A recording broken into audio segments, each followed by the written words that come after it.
Blog Talk Radio.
Hey, shalom, brothers and sisters.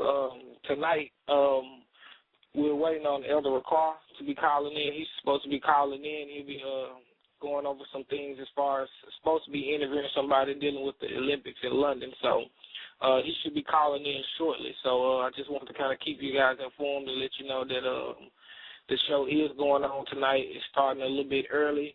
Elder Ricard should be coming on from now on every Wednesday night starting at 8 o'clock Eastern Standard Time, 7 o'clock Central. All right, so I'm going to play another quick song real quick and continue to see if I can reach him real fast, all right?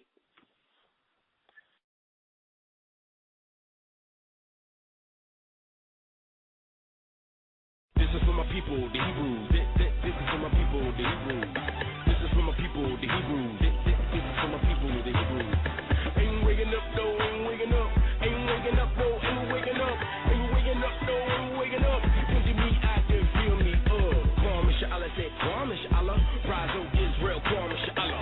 Praise to the Abba, we don't praise no Allah. We talk Muhammad, we don't kiss no Kaaba. Excuse my Arabic, I mean Abba. We don't bother no cross, we don't kiss no stone. We lost our heritage, I lost our own. No belief, not be done, no Christmas, man. No Mother's Day, Father's Day, Easter, man. And you can miss me with that Easter, man.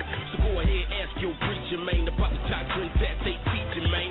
Selling they soul for the monetary gain. Beating you lies won't tell you a thing. We don't worship no son, we don't pray to no mirror. We don't deal with the Pope, no.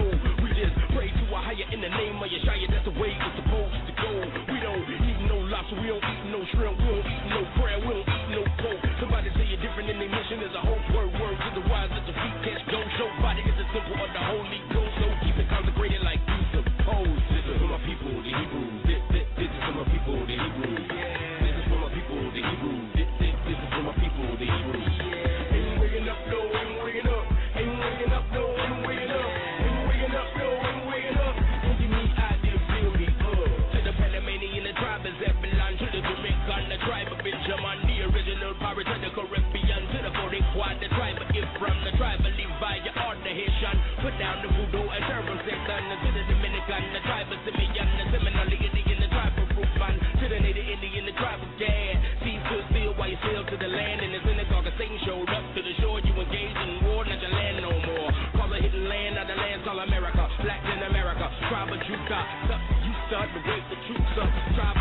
body though, ain't one body, ain't one body though, ain't one body. This is for my people, the Hebrews. This is for my people, the Hebrews. This is for my people, the Hebrews. This is for my people, the Hebrews. Ain't waking up though, ain't waking up, ain't waking up though, ain't waking up, ain't waking up though, ain't waking up. Empty me, I didn't feel me. People always ask, brother, what's your religion? Are you Protestant, Methodist, Baptist? Green, so sorry to disappoint you. Ain't got no religion. You ain't got no religion. I ain't got no religion. Religion cause a visionary trying to multiply like 25 times 25. Praise the Most High that we made it this far. Christ came down, he to put it on the wood. So can't dig that, do you need a new hug? So can't dig that, do you need a new shovel? Wake up, shake up, it's time to go get it. Better be committed if you wanna be admitted. Better be down with it like height on the midget. Cause what Christ did is more than exquisite. Came in the flesh just to minister the mysteries. Next time he coming to make war. Are you down with him? Yeah, you better be sure. Better double check your heart, make sure that it's pure. Going through the trouble, had to shrink through a door. Cause the devil was a liar and he always liar. Thinking who made the vow, shut him down with the truth. He ain't nothing but a coward. Praise to the Abba, Nawa, Shabbat, Shemayim, the Most High power, the Allah, Hayam, Yidid. This is for my people, the Hebrews. This is for my people, the Hebrews. This is for my people, the Hebrews. This is for my people, the Hebrews. Ain't waking up though, ain't waking up, ain't waking up though, ain't waking up, ain't waking up though, ain't waking up. Empty me, I didn't feel me.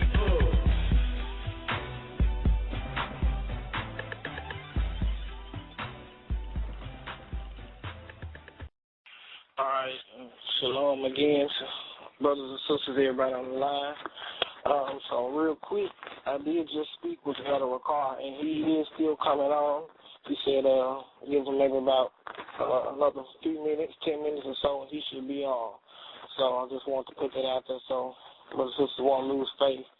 And just be a little bit more patient with us tonight. But he will be on tonight for sure. So, but other than that, you know, I guess I had a story I kind of wanted to share. Something I came across today while I was out and about. You know, actually I was at the store in Walmart, you know, and as of right now I'm located I'm in Texas. I'm right here next to a major military base, actually the biggest military base in the U.S. And man, I walked up on some foreign soldiers, you know what I'm saying, shopping in Walmart, you know, just like it was nothing, you know, and they were in uniform. So when you hear these stories about these foreign troops being over here and it's going to be the foreign troops that's going to do what they're going to do, it is very much true. They are already here. I have seen them with my own eyes. And to me, they looked Russian. On their uniforms, they had their name spelled on it, you know, and it was a foreign spelled name. You could tell easily. Now, their uniforms look nothing like the U.S. soldier uniforms, you know, and again, I seen them with my own eyes today. Actually, I seen them shopping in the store, and I also seen them if they was leaving out of Walmart, going to their vehicle, and they was going to this big gray van, and they had on like I guess you could call them like beret hats, you know, and they were maroon. You know, and actually, if I'm not mistaken, if you look up Russian soldiers, I think they dress in the exact same way, you know. So I believe them to be Russian, you know, if you're looking at the flag that they had on. So, you know, I said that to say, you know, he tells you, man, Christ said in Luke 21, verse 20, and when you shall see Jerusalem compassed with armies, then know that the desolation thereof is not. You know, man, we were witnessing the exact thing right now here in Babylon. You know, this place is being fully compassed with military, you know, and not only is it not military of our own, but it's foreign military who have no ties to any citizens who are here. So when the final call for martial law goes out, they're not going to care about doing harm to the people here at all. You know, they're paid mercenaries. You know, they've been trained for a while to do exactly what they being paid to do, you know, when it comes down to it. So, you know, hey, we here. You know, as a matter of fact, you know, I got some video footage of them, you know, that I might pass out to a couple of brothers and sisters. But just so you know, man, yeah, the time is now. You know, man, so if you aren't prepared, you know, it's time you get prepared. You know, whether it be you're leaving or you're going to stay, you know, whatever it is you're going to do, it's now the time to decide, you know, because it's coming around that corner, you know. it probably won't be too long. You know, we really can't put no time frame on it, but if you're looking according to the signs of the Bible, and you're looking, as he said in Ecclesiastes, you know, there's no new thing up under the sun. We know if it worked back then, it's definitely going to work again now, you know. The same thing that was happening then, they're doing the same thing again, you know. That's why you got drones flying all over the place. They got clearance to fly all throughout, you know, domestic airspace over the U.S., you know. So for anybody thinking they're going to put up some kind of resistance, you thinking the guns and your ammo that you've been stacking and the food and all that, they're going to send the drones in for that, you know, if they don't cut off the guns before that happen, you know. So, I mean, we're definitely in that time, you know, so just to keep brothers and sisters, man, informed, you know, tell you, man, also Christ said, man, to be watchful. You know, matter of fact, let me read that. You know, one of my favorite scriptures, Luke still chapter 21, verse 34, he says, and take heed to yourselves, lest that any time your hearts be overcharged with suffering and drunkenness and cares of this life, and so that they come upon you unawares. For as a snare shall it come on all them that dwell on the face of the whole earth. You know, meaning when this thing rolls out, you know, wherever it happens and when it happens, you know, it's going to hit people. It's going to catch them off guard. They're going to pull the rug from under your feet. You know, he says it's going to be a snare to the people, you know. That's why he says don't get caught up in the cares of this life, you know. That's why they're playing the Olympics and whatnot on TV. They want you to be paying attention to things like that. That's a distraction because the Olympics has no bearing on whether you're going to get into the kingdom or not. The Olympics cannot nurture you or feed your soul in no shape, form, or fashion, you know. Things of that nature, you know, we should not be paying attention to, you know.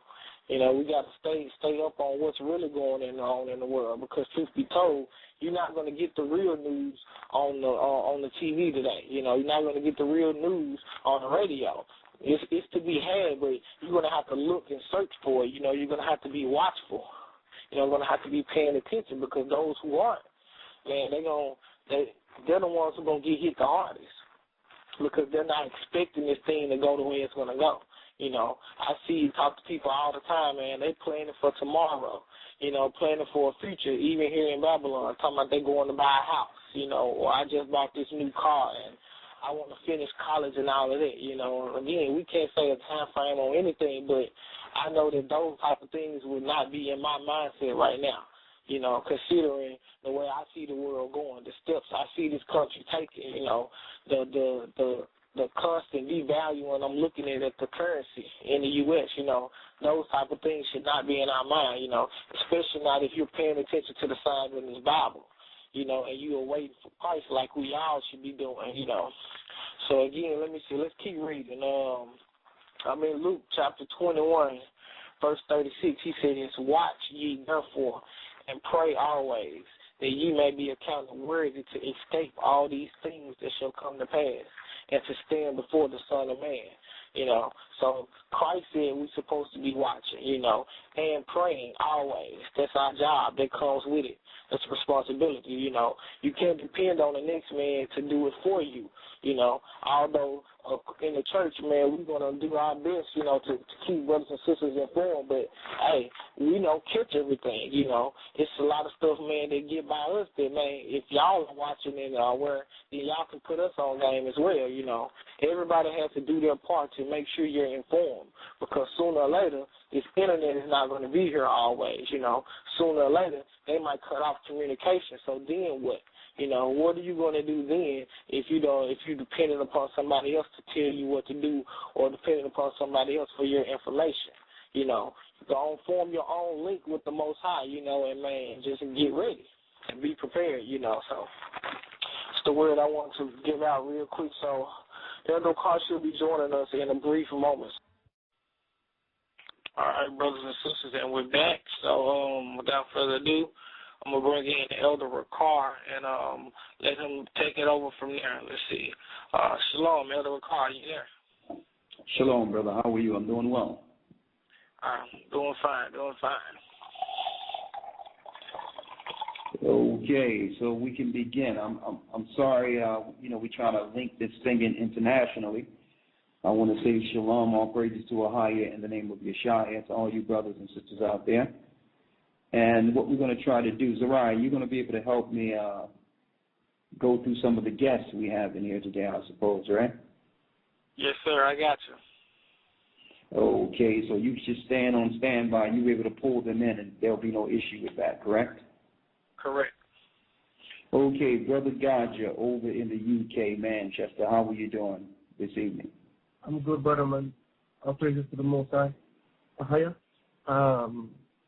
Blessings to everyone out there who's tuning in. Okay, hopefully they can hear you a little clear. You know, it's a little different than Peace FM with those clear microphones, but we're going to try the best we can. Yeah, man, we'll make it work. With the technology we have today. Okay, what I wanted to talk about, and this is why it's imperative that we go into some of these topics, and we're going to try to make it interesting, get some guests from Europe, and also get some guests within the United States. But right now, there's something going on over there in the UK, and I know you're in Manchester right now. And I just wanted to get your gauge on what's going on there. Of course, a few weeks ago, we did a lesson, and we also brought out the document, the famous Rockefeller document, the fact that they're not hiding, the fact that they may do something, false flag or whatever the case is. There's troops, American troops, international troops, UN, NATO, all in England right now. You have satanic rituals going on over there in London. This is the Queen's Jubilee. And I hear they even have serious machine guns and all types of technology on the rooftops of poor residents over there. So since you are there, you're not too far from there, and I'm sure when I was there, they were building some stadiums and getting ready for some Olympic play over there. I don't know what that was about, but maybe you can fill us in on what's going on there, what's going on in Manchester, what did they build the stadiums for? Because who knows? They may have been building these buildings so in case something happens, they can use these buildings as shelters in an emergency for the population. But what are you seeing over there? All right, I'll tell you what I've seen so far. All right, I've journeyed down to London a few times. Now, they call it over here. They call it the motorway, the highway. You understand? Now, there's one road linking from Manchester, one highway linking from Manchester into London. All right, and that's called the M6. Okay. So you go from the M6 onto the M1 and takes you into London. Now, when you're on the M6 and you're coming into a town called Birmingham, right? Yeah. After you pass Birmingham and go straight and going into London, there's a camera post every, say, 5-10 meters apart on either side of the road. Man. Anybody who in the UK that tuning in right now and listening can look at this for themselves and they'll see it. There's a camera post every 5 to 10 meters on either side of the road all the way to London. All right? So when I was going down there a week ago, I saw for the first time in my life, I've never seen this anywhere, I saw a hospital bus. All right? Man. So let me describe this to you now. You know when you see an ambulance with a bed in it? Yes. Like an emergency bed? Yeah. In this bus, it was many beds in this bus. So have you ever seen anything like this before? I have never seen this in my entire life before. I've never seen it. So instead of an ambulance that usually holds one person in case of an emergency, you see a bus type of ambulance that can hold multiple people? Exactly. Man, I've never heard anything like this before. Exactly. I've never seen it before, never mind hearing it. You understand that? You know, it was shocking to me. And I was driving down, and, you know, it was me and a few more brothers who are also in the truth. And, you know, we looked at it with total amazement. We couldn't believe it. You understand? I was telling them, you know, take a picture, man. Let's post it up. You understand? Take a picture at this bus. It was unreal. Now, in Manchester, now, what you have in Manchester, what a lot of people not noticing, is that you have military personnel driving around here in Manchester. Okay. You understand? And you see, I was at the car auctions a few days ago, and the manager came out and he was talking about some new van that he's seen the police force, bomb-proof, bulletproof, and these guys coming out with they're coming out armed. You understand me? Now, if anybody know anything about British police, normal police here don't carry guns. Man. You understand me? So what's going on? What's so important now that you would use guns? You understand me? So to be honest, brother, we're just watching it. You understand me? Watching it. Yeah. We're trying to keep as far away from London as possible. And any brothers and sisters that we have there, we're trying to let them know that listen, hey, I saw the Rockefeller document, and I pray and hope that that's not true. You understand me? I pray and I hope that something. I don't have to go to anybody and go, listen, I told you so. You understand me? Yeah, this is one thing where you don't want I told you so. Yeah, you understand? Yeah, I don't want that. Because whatever these guys are planning, at the end result of this is many of our people dying by the hands of these false flags. Eventually it's aimed towards depopulation and destroying our people, the children of Israel, and they're going all out right now.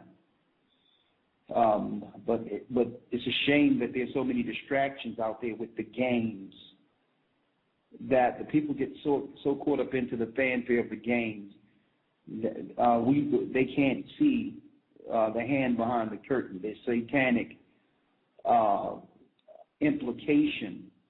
Even though I think as we get close to the end, the majority of people are really waking up to this. They're waking up to see that it's as if we were born into some type of satanic ritual, I would like to say over and over again. But as long as the Most High is with us, that's fine. But we should want to forewarn our people, so I thought that I would get on at least once a week and talk to the people, let them know what's going on internationally. Real quick, I wanted to also ask, I know because other people wanted to know before we really open up the phones, because I know people may have questions. I know brothers and sisters wanted to know really what happened with the Peace FM situation. We were doing that for a while, and all of England would wait up early in the morning for the search engine.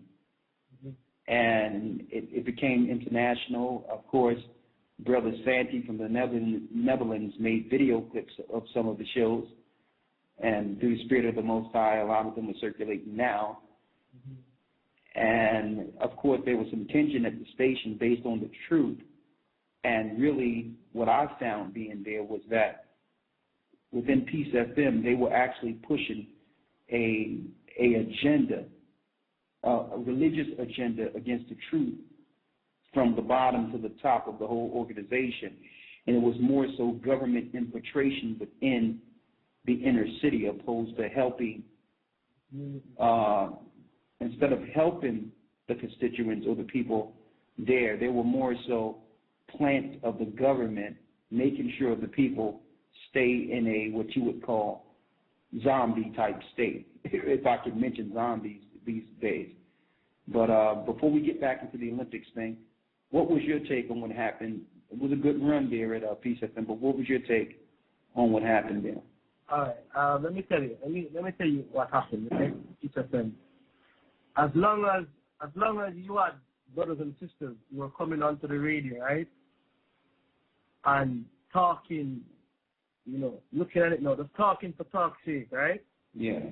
There was no problem. There wouldn't have been a problem. I mean, if I was still, if we came on it back then and was talking, if you came on it and you was bringing Africanism or anything else like that, Nuwabic, Christian doctrine, anything like that, you'd find that you'd have been welcome there to come back. Now, what a lot of people don't realize is that show, the search engine, was never mine. It wasn't my show. Okay. And it happened in a funny way. It's a funny story how it came about with me and you being on it. The regular host, Anthony had a family emergency about the same time when I met you. So when you came onto the show, normally a guest would come on this week, and then that guest would never stay, would never come back the following week, or maybe would come back a few months down the line. But it never happened where a guest would come on every week. No, that's when the original problem started. You understand me? The original problem started when guests were coming on every week. Because I know every time we came in, there was a new guest. No, not necessarily just any guest. The problem was what?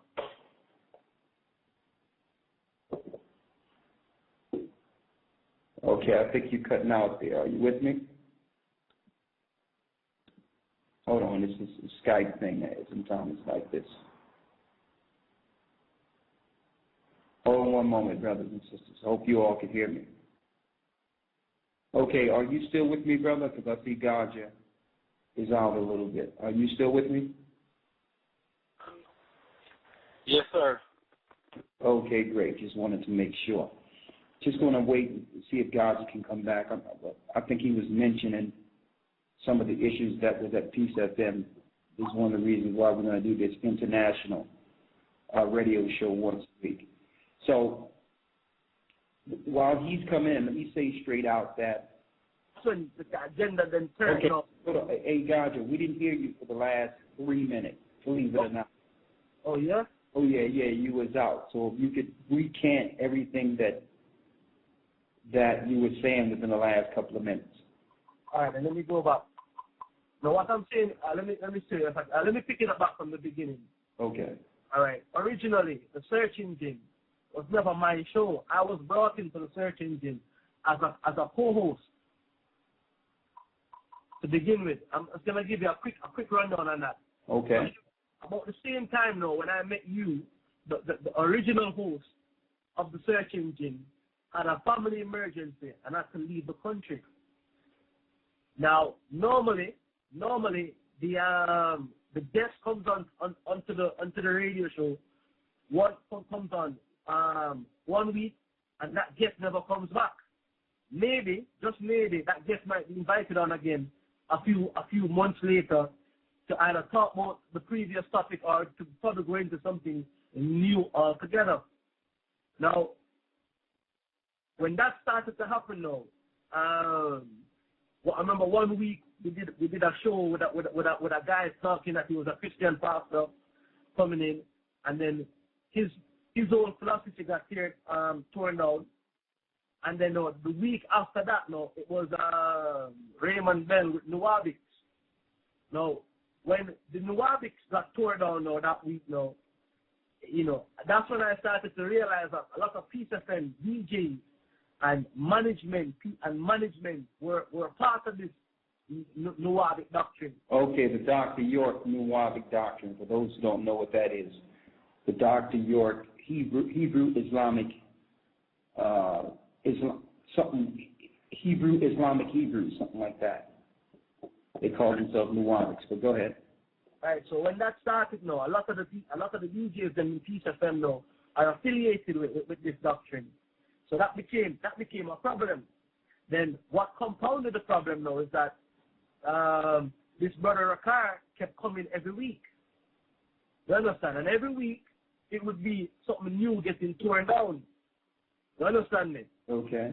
And like I said, it's only like now looking into it now, I realize that the whole Peace FM had an agenda in regards to religion. You understand me? So when the truth coming out now, there was a big problem with it and how it went out. Now, they started off by starting to cut the shows down, the time that we were using. You understand me? We used to go on in the mornings until 4 or 5 in the morning. You understand me? You had days when the sun would be coming up while I was still in the studio. Yes. And people still tuned in, people still listening, and people still trying to contact and get information. But they were sending information. They were sending the contacts to Peace FM, telling Peace FM, listen, let's get in touch with Gahja or Brother Rakar and so forth.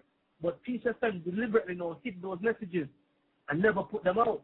So a lot of those people, we never heard from them, even though we had put out the numbers and put out where we're going to be on the weekend and on the Sabbath. So, a lot of people, I think, wanted a more intimate, if I can use that word, a more one-to-one talk. Yeah, they were looking more so to come in and find out where the church congregates, how to link in, how to support the church, and how to get the movement in their respective areas. There was a lot of that. Right. And it was from all walks. It just wasn't our people. We were talking about there were Asian people, there were Arab people. Exactly. And they were getting a lot of feedback, not negative feedback, but interest feedback from different demographics. And I'll tell you something else again with that, right? When we had the rabbi on, right? Yes. What the rabbi did, the rabbi told all his people to tune in. Oh, okay.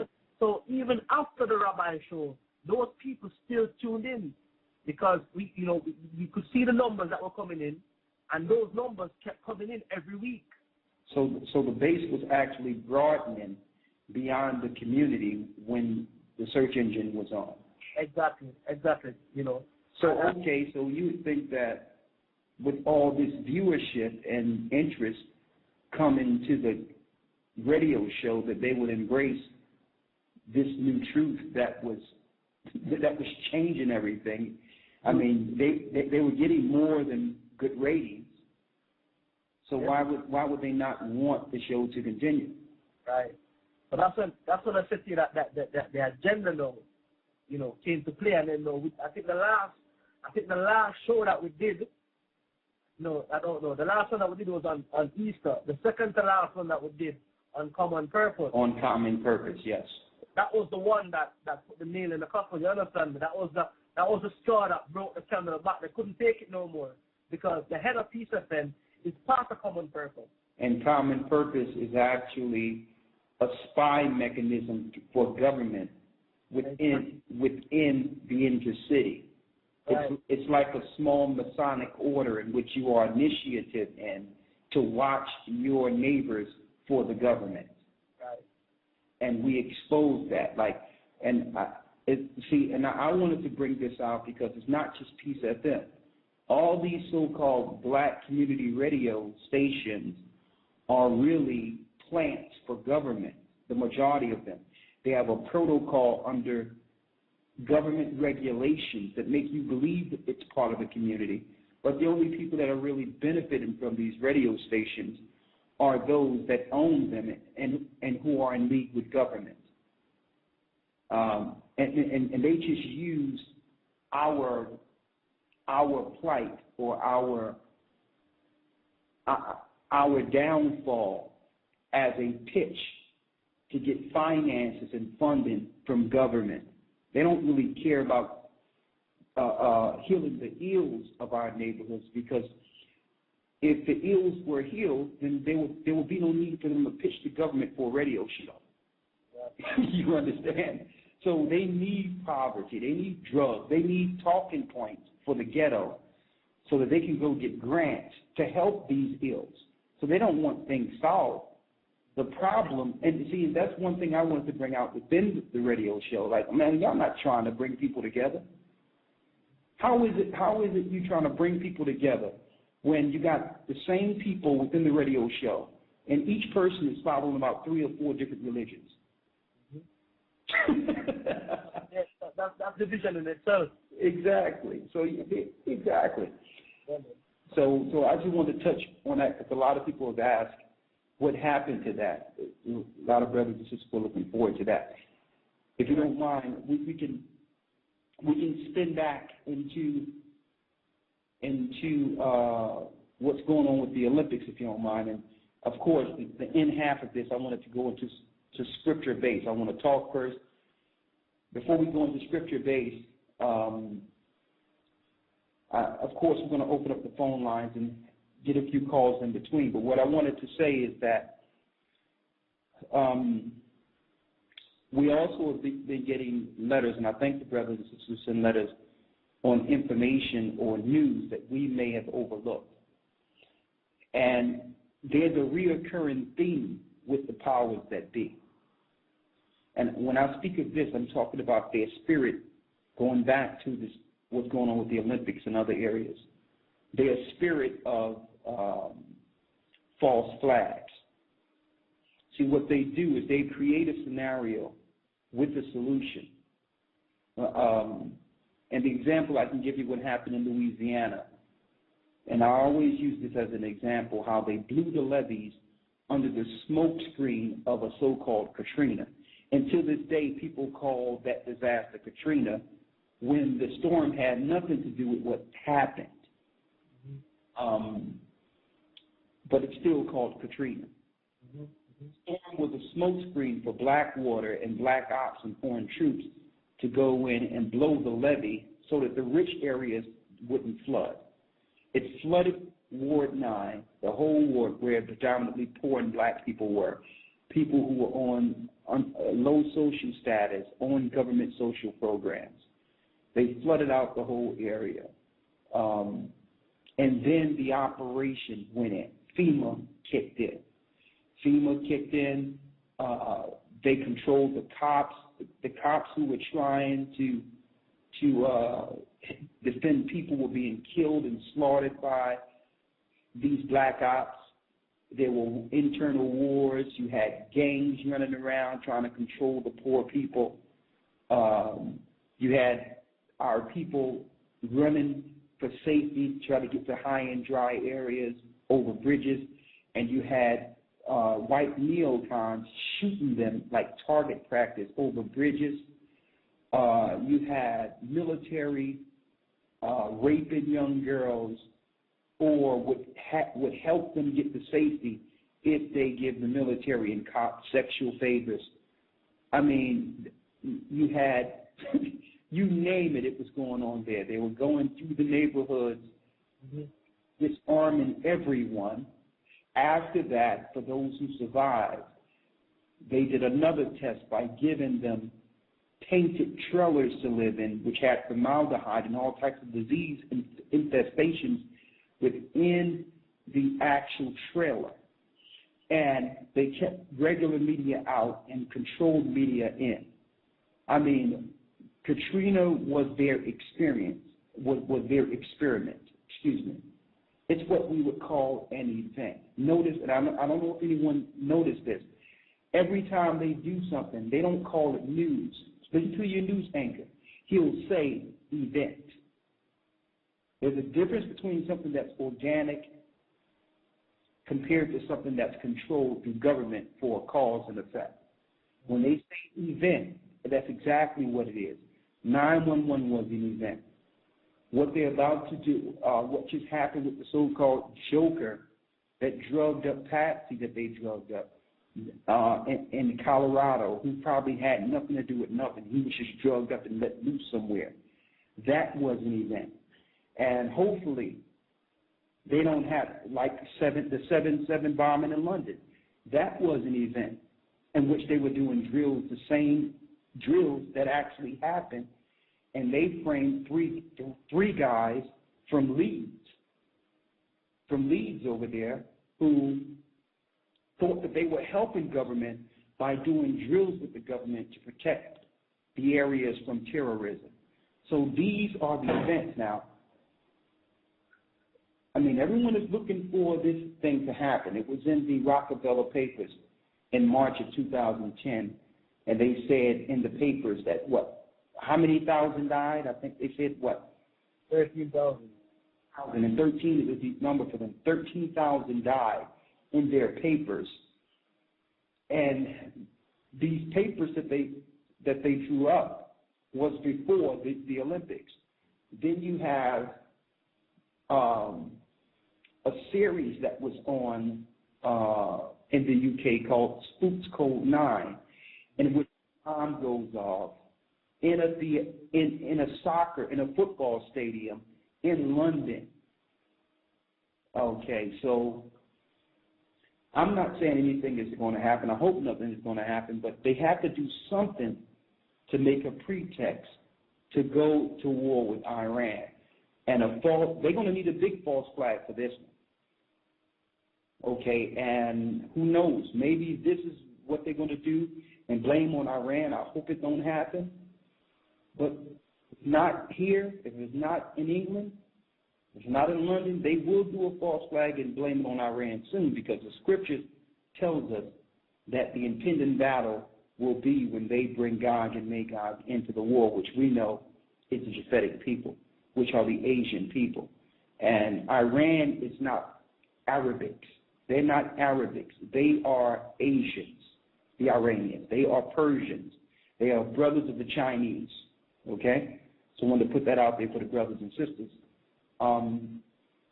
And they testing a lot of technology, and I'm sure the technology that you mentioned earlier, Gahja, over there, that technology will be there long after the Olympics is finished. Mm-hmm. I don't think the military is going anywhere.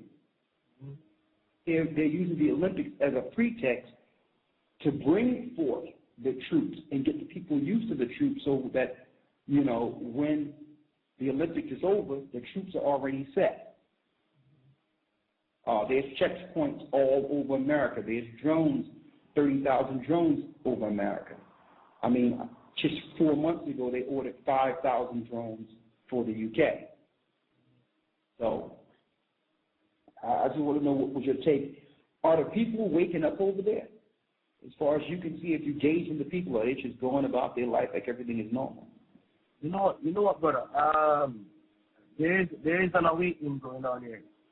You understand? There is one going on. I mean, since I first heard this, and this is coming into the end of 2010, right? When I first started to hear about the truth, the truth. Looking at it now, a lot more people right now, are waking up, asking questions that, normally if I was out there on the street talking, more people would have walked away than what you see happening now. A lot of people actually standing and listening, or asking questions. You understand me? I've been back in the UK. I've been on the street a few times, okay. And you find the other nations. A lot of them very quiet. No one saying anything. You understand me?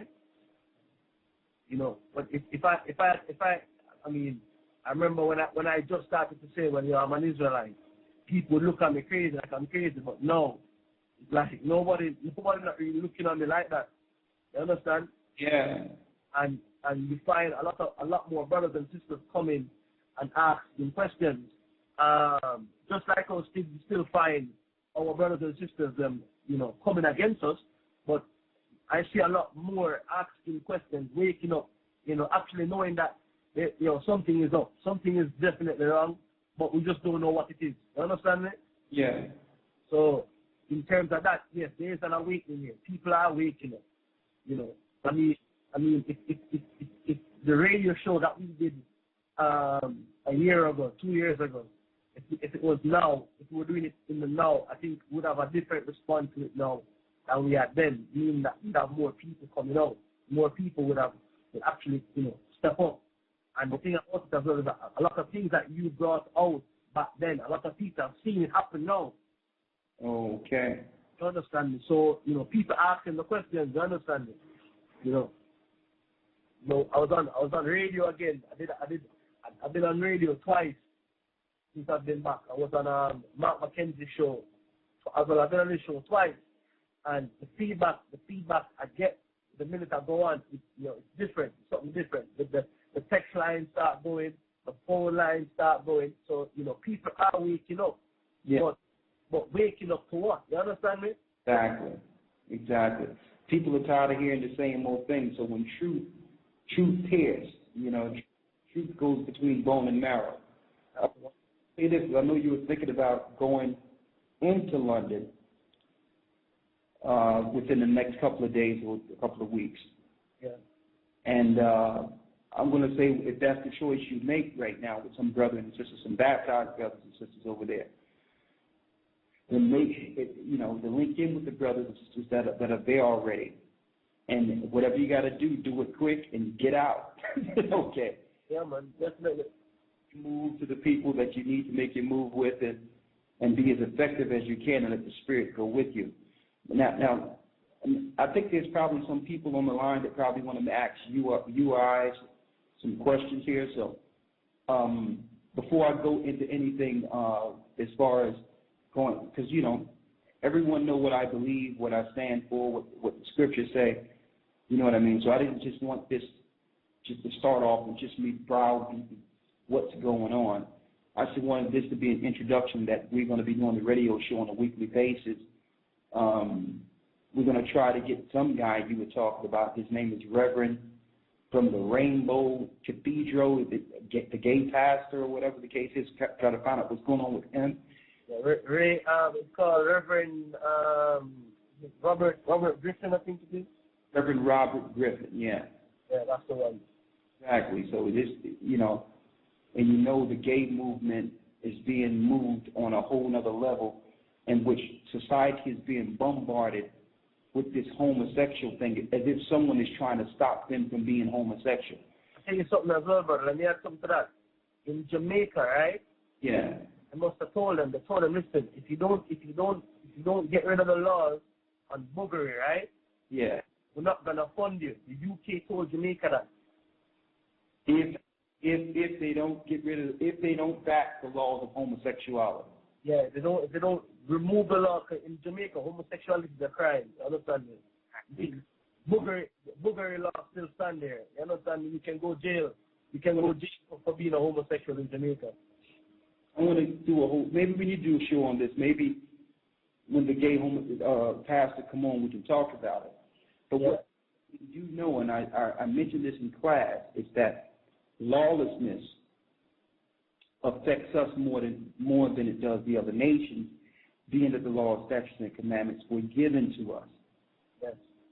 More we go against the laws, the more the other nations are empowered. So what they're doing is they're moving this homosexuality thing, and they're aiming it as a weapon towards our people. Yes. You notice when we do it, it's higher flamboyancy. We go all the way into it, and the system demoralizes to the lowest degree. The more we accept their demoralization, we are actually buying into our own death. So when it talks about the 90% of our people who's going to die through this, it's those that have followed the spirit of this demoralization. And I'm going to talk about that, especially when this pastor come on, because I think when he come on, it'll show you how effective their programming was against. I mean, think about it. It's very seldom you hear about with other nations a gay pastor, even though all those pedophile preachers they have out there, especially in the Catholic Church and priests. But very seldom you hear them of the other nations come out and just say, yeah, they're gay pastors. Mm-hmm. But our people takes things on to the next level. So, you know what I mean? So, for the people who are listening, right? If you just direct them onto YouTube and they can type in Reverend Robert Griffin, they can see him doing an interview with Al Jazeera in Jamaica, where they went underground with him into an underground church. You understand? And you should see how they were how the whole media was dealing with the whole issue. Understand? It was rather than coming from a non-biased standpoint, they were pushing it as if these people are crazy for thinking the way they think. You understand me? The whole narrative of the interview was geared towards that. You understand me? Yeah. Yeah. It's like you said.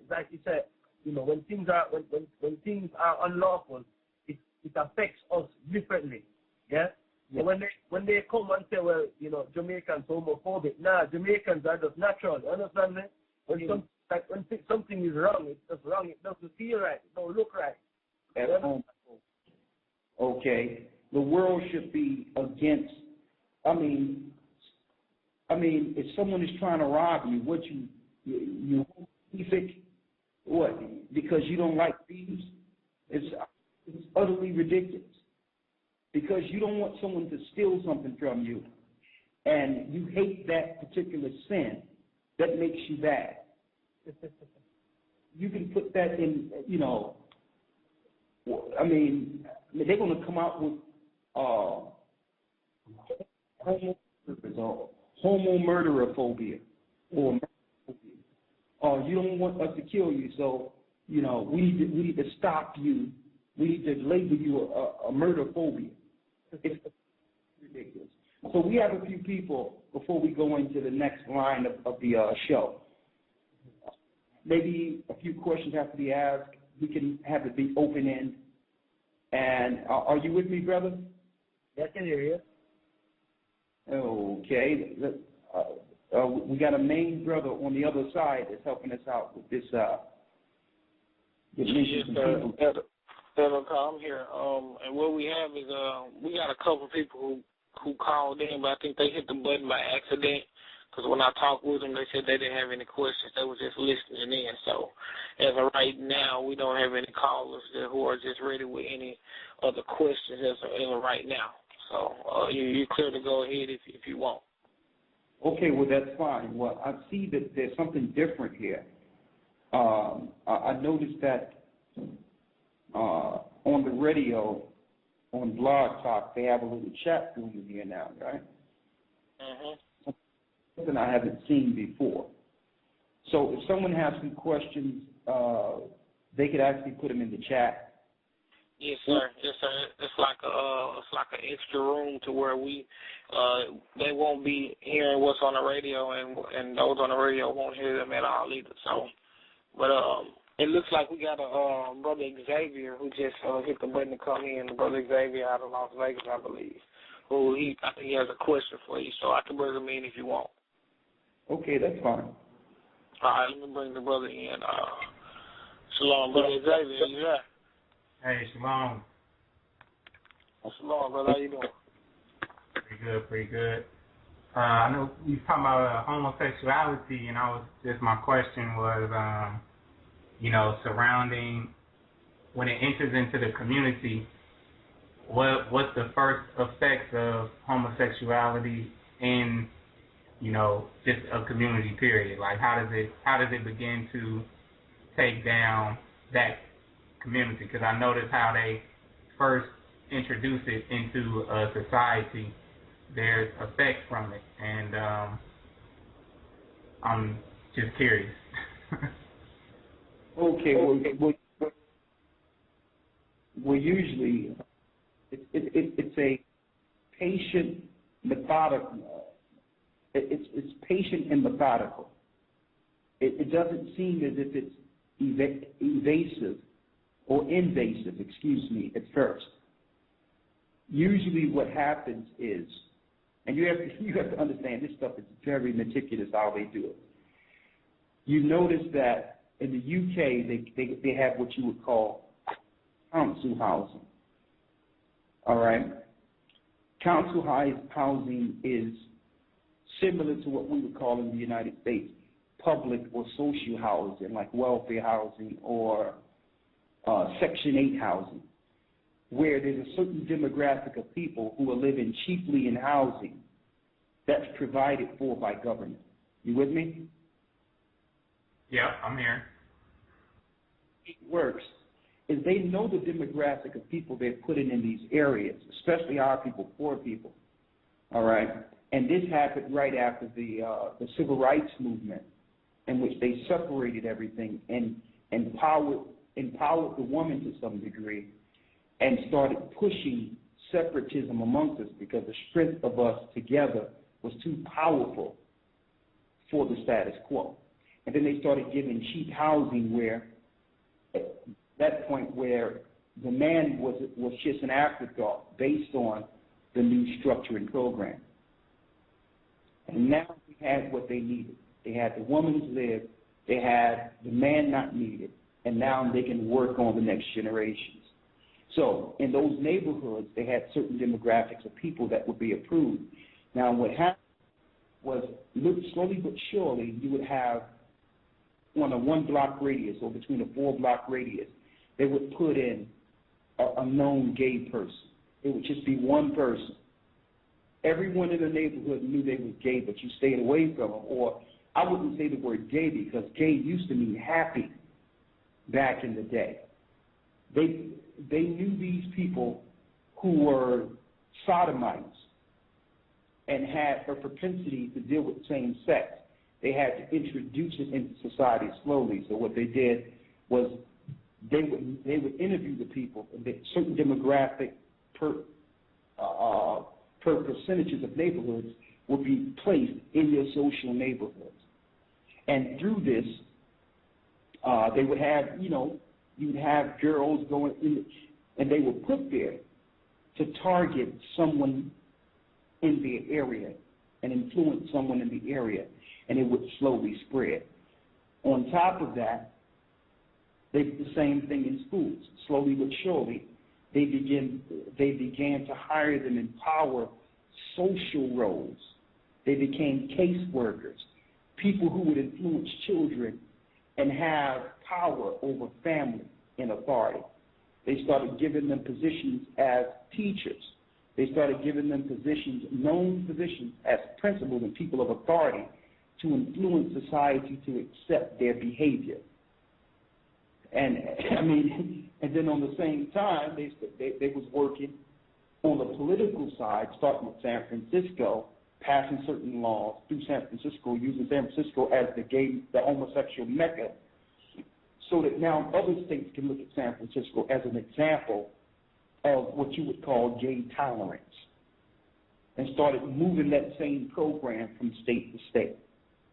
And that was the agenda. That was the agenda under dogmas and morals at the turn of the 20th century under Albert Pike, when he said the last facet of the destruction of the people is after we played communism against them. And of course, communism went away with the threat of communism went away with the so-called Cold War America won, which was a game in itself. But Albert Pike said, right after the communist threat, he says we will then let the Satanists and the homosexuals, and the sodomites as a weapon against society. And at that point, we have broken the moral fibers of the earth. So that was one of their plans 100 years ago. And I'm saying this because a lot of people who choose that lifestyle don't even know they're being used by the powers to destroy themselves and others. The majority of people that are living that lifestyle know that something is wrong with them. They know that there's something that they're trying to get rid of that's controlling their being. They know it's not right. But because society now have taken the civil rights money that used to be for poor black people and poor Latinos and made everybody a minority and start calling people who love themselves or love people of same sex a minority group, by them stealing that term from us, they were able to take all of our funding as a war tactic against us. Now if you are a woman, you are a minority. If you choose to deal with another woman, you are a double minority. And now through that, you can now apply for certain funding that was actually established by us through the civil rights movement by calling themselves a minority. They have circumvented everything our foreparents died for. Dogs, listen, homosexuals aren't dealing with no serious issues. Ain't no dogs being sick on them. They're not being water holes. What are they marching for? It's a campaign against morality. It's a campaign against the Most High's chosen people. They're imposing their will on society to break the real civil rights movement. And that's what it's really about. I didn't want to make a show on that, and I'm just trying to show you how it was a slow, methodical programming, and they couldn't do it all at once because at one time we all knew that something was wrong with that. Everyone in the family, mother, father, daughter, but we were all together. And through that, we could talk about these things. And the family would decide what they would accept and what they would not accept all together. But we're not living in those days anymore. You have anything to say on that, Gahja? I know I've been a little long-winded here. I know, it's right, but someone sent me a thing saying gay is the new black. You know? Yeah, you understand me? You know, when like you said, the whole civil rights movement and all that, you know, when you see all these gays popping up and what they're doing, you know, same thing, you know, don't make no sense. You understand? The way I see it, you know, in the UK here, you don't see that whole marching or gay parade. They actually have a village here for them in Manchester. You understand? You know, I'm more aware. I see it more. I see it more more being pushed, like in Jamaica more, where they're going all out. You know, people get, you know, to accept the lifestyle of homosexuality. You understand? I see it hard in places like Jamaica. I see it hard in the Caribbean. They're pushing it hard on all them Caribbean countries, literally holding them at ransom, you know, to bring it forward. So here in the UK here, I mean, I know the place is a lot bigger, but I know the targeting us from in these Caribbean countries where the resources aren't that much, and these country leaders rely on places like the UK and America for funding. You understand? And you see it every day in the newspaper. I'm reading some articles the other day saying a Jamaican couple that had to go to New York or thereabouts to get married, because in Jamaica they won't allow them to get married, and the newspaper did a whole sympathy story on it, you know, trying to gain sympathy towards it, and it's just wrong. It's just wrong how they're going about doing it. But this is what I'm saying, bro. Listen, this is how you know it's a campaign. Who is stopping homosexuals from marrying each other if they want to? Nobody. That's what I'm saying. Is no one standing in their way. Huh? What we're saying is get out of our lives. I mean, get out of here. Why are you telling me you want to come in my house and tell me I got to accept you doing something? Just don't. You've been doing it. Okay, brother, check this, yeah? Yeah. You know, my sister, she was in hospital for a while. She's out now. Okay, praise the Most High. Yeah, man. And I was at the hospital, one of the hospitals that she was at. And there was a guy there, yeah? Check this. There's a guy at the hospital, a homosexual, telling me that he wanted to kill himself. Okay. Well, he wanted to end it. You understand? So I started to talk to him, like, yo, tell me what's going on. You understand? Yeah. So the nurses now clocked what was going on, that I was talking, and came over immediately. Yeah? And say, yo, listen, you can't have no more conversation with this man. I'm saying that, yo, listen, this guy started to talk to me. You understand? Why you have a problem with me talking to him?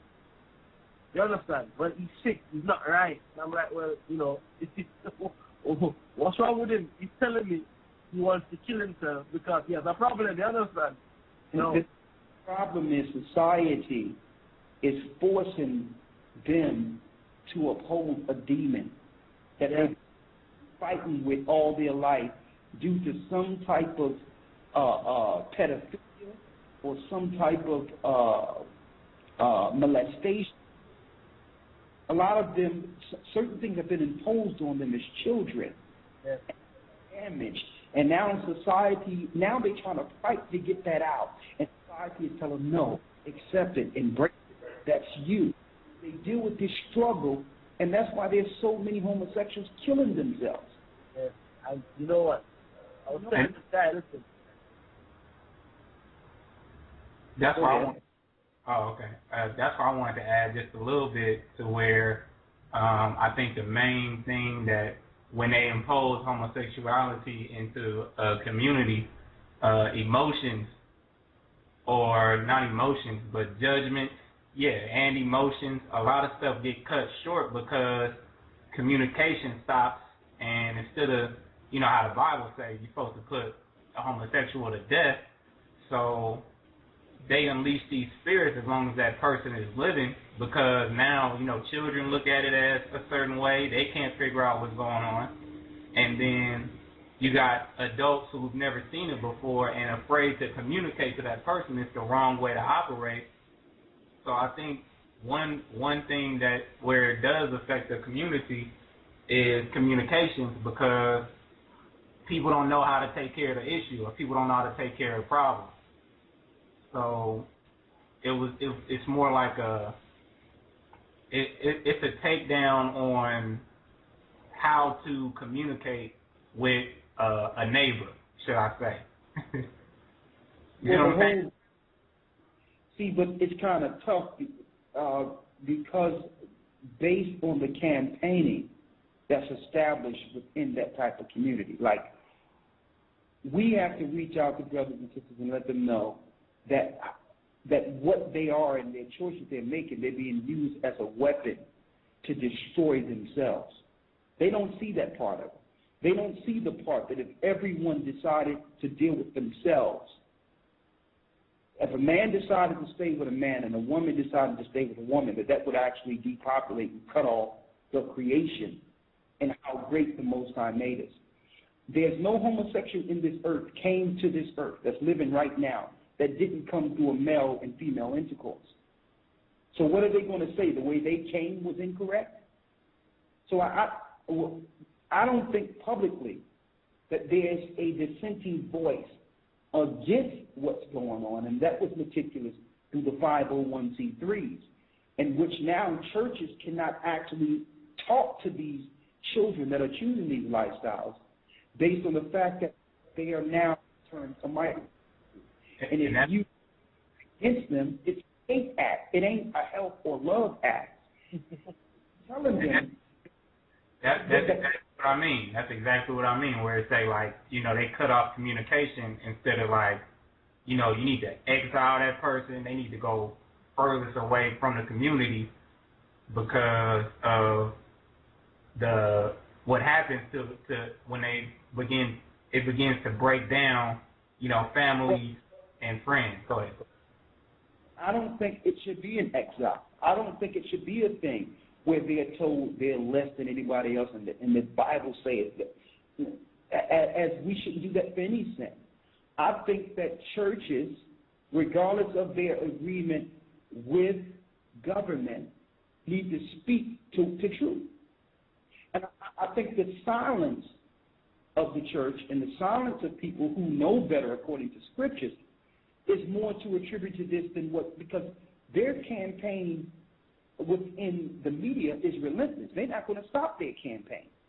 But it was at one time that there was a dissenting voice based on spiritual morality. And you don't hear that no more. You don't even hear Muslims telling you that homosexuality is wrong.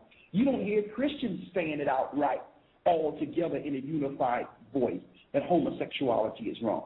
So therefore, these people don't have an opportunity to feel any level of remorse so that they can actually confess their fault and be healed. So Can I add something to that? But in the meantime, you have to keep them away from children. You have to keep these guys away from children. You got to go check and make sure your children are not. If there's a homosexual principal, you got to get your child out of their school. If there's homosexual teachers, they can listen.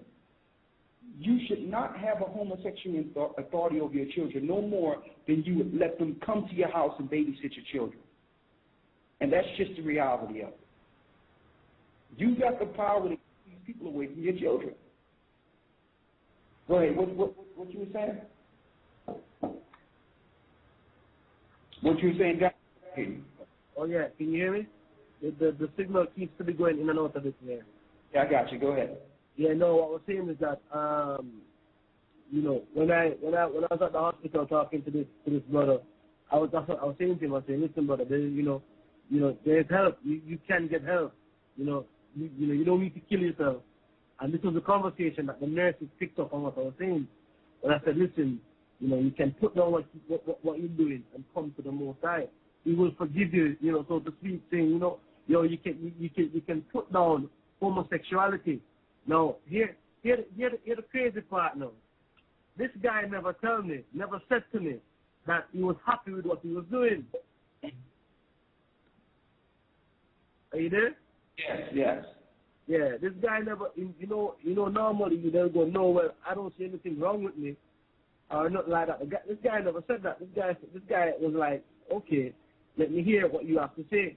Okay. Now, the nurses came down on me saying that you shouldn't be talking to the patient because of whatsoever the reason might be, and all of that. No, it's like you said, you know, you can see that agenda they're pushing where they're not looking for nobody to change nothing. You understand me? Yeah. They're not looking to tell nobody that listen, what you're doing is wrong, or what you're doing is out. And part of the thing that I say again now when it comes to the spiritual morality, and you say that the Christians not saying nothing, is that a lot of these Christians don't read the Bible. You understand me? And someone said that to me the other day, what's the cure for Christianity? You know, get them to open the book. You understand me? And it will cure Christianity. You will not hear about no more Christianity if these Christian people actually open up the book. You understand me? That, you know, it's like you know, they've been told that the Bible been written in some ancient time, and a lot of the things don't apply to modern time. You understand me? Yeah. So nowadays, everything goes. You understand me? And that's the doctrine that they come with. Like when I talk to this gay pastor, right? And I don't want to say too much without him being here, but this is how these guys come across. It's like, the Bible is metaphoric. It don't apply to now. And all that's done away with, you understand me? So when you have the so-called authority coming like that, right? Coming in like that, not teaching nothing. You have a society that's definitely gonna be out of course. You understand me? As I say, you can see that agenda, and I repeat, I see it more even in my little part of the woods in Jamaica where I was down there for a year, and you see it, man. All the girls them gone into this lesbian thing, and all the young men them coming up now in this tight pants fashion with the behind hanging out. You understand me? And it's like, it's crazy how they're pushing it out. Listen, anybody here who listening, just type in a Jamaican dance or a Jamaican video and just look how these guys dressing, look how they're dancing, look how they're moving. You understand me? And that's a feminine spirit on them. You understand? And listen, it's crazy, man. It's mad. And this is calculating. This was a plan. Yeah. So many questions on. Do the Most High care about us? Look at the state of our people. Look at what's going on in the earth right now. How is it that we have that the world has turned so ugly and there's a Most High? Well, what I want to say is that I don't think our people, being the children of Israel, know our impact on what happens to the earth. The more they target us to destroy us and demoralize us and separate us, the worse the earth becomes. We are God's people. We are the salt of the earth. So what they have done it as much as they could to demoralize. They have targeted our people. They have targeted us through demoralization, eugenics, homosexuality. They done made up that garbage HIV. There's no such thing as AIDS. They've done this so that they can scare us into getting the drug AZT, which breaks us down, and then everybody look and say, yeah, that's what AIDS look like. I mean, I'm going to tell you, they have targeted, they had a plan all along to turn our whole nation into sodomites. So the Most High is calling us back. He's saying if we can turn back, and if we turn back towards the Most High, that he would actually move his wrath off of us and help us in this time of trouble. So that's why they in Jamaica saying, well, if you don't accept homosexuality, we're going to cut off your funding. They know that, believe me, if they can get us to turn into that lifestyle, I mean, that's part of our self-destruction. Yeah. It's not about being tolerant. And the brothers and sisters out there that are struggling with this lifestyle, they got to understand how their struggle is being used as a tool and weapon against them and against all of society. And that when a society gets to a certain point, the Most High destroy it altogether. No coming against them personal with their personal struggle or hate them because they chose this type of lifestyle. A lot of them come from broken situations in which they had to do certain things just to survive. And through that, a demon took hold of them. And now they got to struggle not only with what they dealt with as children, but the demon that have taken hold to them, making them believe a sinful act is correct. And now society is taking that football and playing with it. Now they're using that as a proxy, say, okay, well, I'm going to use this lifestyle as a weapon and target civilization with it. And I'm going to make these people a group, a minority group, therefore they'll defend their lifestyle instead of understanding something is wrong with them. And when they do struggle with that and believe that homosexuality is incorrect, we're going to give them a psychiatrist that will prescribe psychotropes to them to the point where they'll take Prozac or some other drug, and either they'll just become docile altogether or have suicidal thoughts and kill themselves. The society we're in, and we don't talk about it. All this stuff about gays against people and all these, it's just left, right, Democrat, Republic. It's just divide and conquer. We have to stop looking at these people as homosexuals and say, listen, or thieves or whatever struggles we may be dealing with, and say, you know what? These are the children of Israel. These are our people. These are the Most High's anointed. In the same way we can turn people to find out they're Israel and understand the truth, we can show them in a loving way the truth about themselves. That there is power in being a man and just being a man and not desiring another man. There's something wrong with that. There is empowerment in being a woman in all your femininity without desiring another woman. And that you're weaker when you choose those particular lifestyles. You're not strong. You understand? So I think that's part of it. And the other part is us speaking the truth. And this is what the Most High say. Whether you believe it or not, whether you think the Bible is tampered with it or not, this is what the Most High say. Now, you can tell me that in front of my face right now that you may not believe, but in your heart, you know that there's something out there. And if you want to ignore it right now, maybe one day this will kick in, that the Most High loves you and he made you a certain way. And we waste our purpose when we're used as footballs in these satanic pedophiles ball game. We have to understand that they use these divide and conquer things. Take the man out, empower the woman, turn the children homosexual. It's all part of the eugenics program. It's total self-destruction, and we buy into it. And there's this sister, I don't usually favorite things like this, but I've seen it, and it was sent to our page. I know I'm a little long-winded here, and I want if somebody want to get in, let somebody else in. There was this woman, this young lady who came out and was straight. She came out and said, listen, I denounce homosexuality, this young lady. She says, listen, I know what happened to me. I know that I was molested coming up. And I know that something happened to me in which, because that was one of my first sexual, or what they would want to call sexual experiences, and it felt good. She said, well, it felt good because I didn't know what it was to be with a man, because that was my experience. I was molested. So I thought that was normal. See, that's why they targeted the children.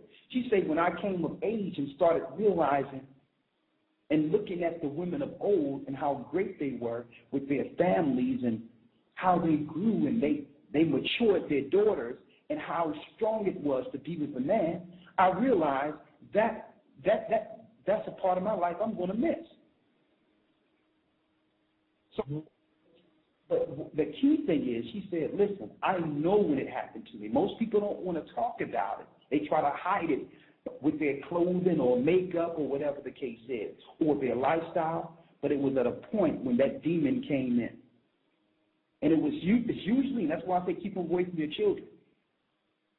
It's usually at a young age when you're deciding what's right or wrong, they come in. It's a malicious attack on the creation of the Most High, on men, on women who don't know any better because they're children. That's what the target is. That's the campaign. Okay? So that's the part I wanted to speak with. I didn't want to turn that into attack. We wanted to talk about the Olympics, but I guess we can open it. It's where the Spirit takes it. It's been a long time. How long do we have anyway, brother? Talk to me. Well, you got at least up until 11 o'clock. Like, you got from 9 to 10 or up to 10 o'clock with regular time. But after 10 o'clock, you go into what's called overtime. So anyone listening through the internet stream will have to call in after 10 o'clock into the overtime. But officially, you have all the way until 11 o'clock.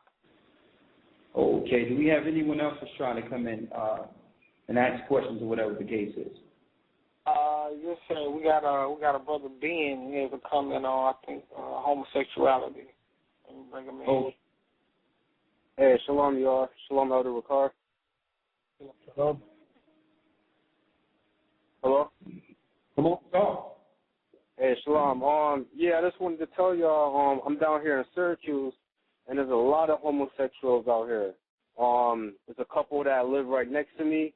I work with a bunch of them at work.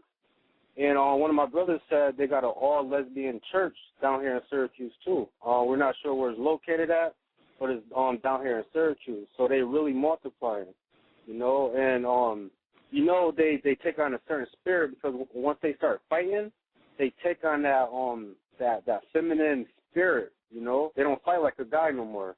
They start fighting like a female. So, you know, it's like a real deep spirit on them, you know.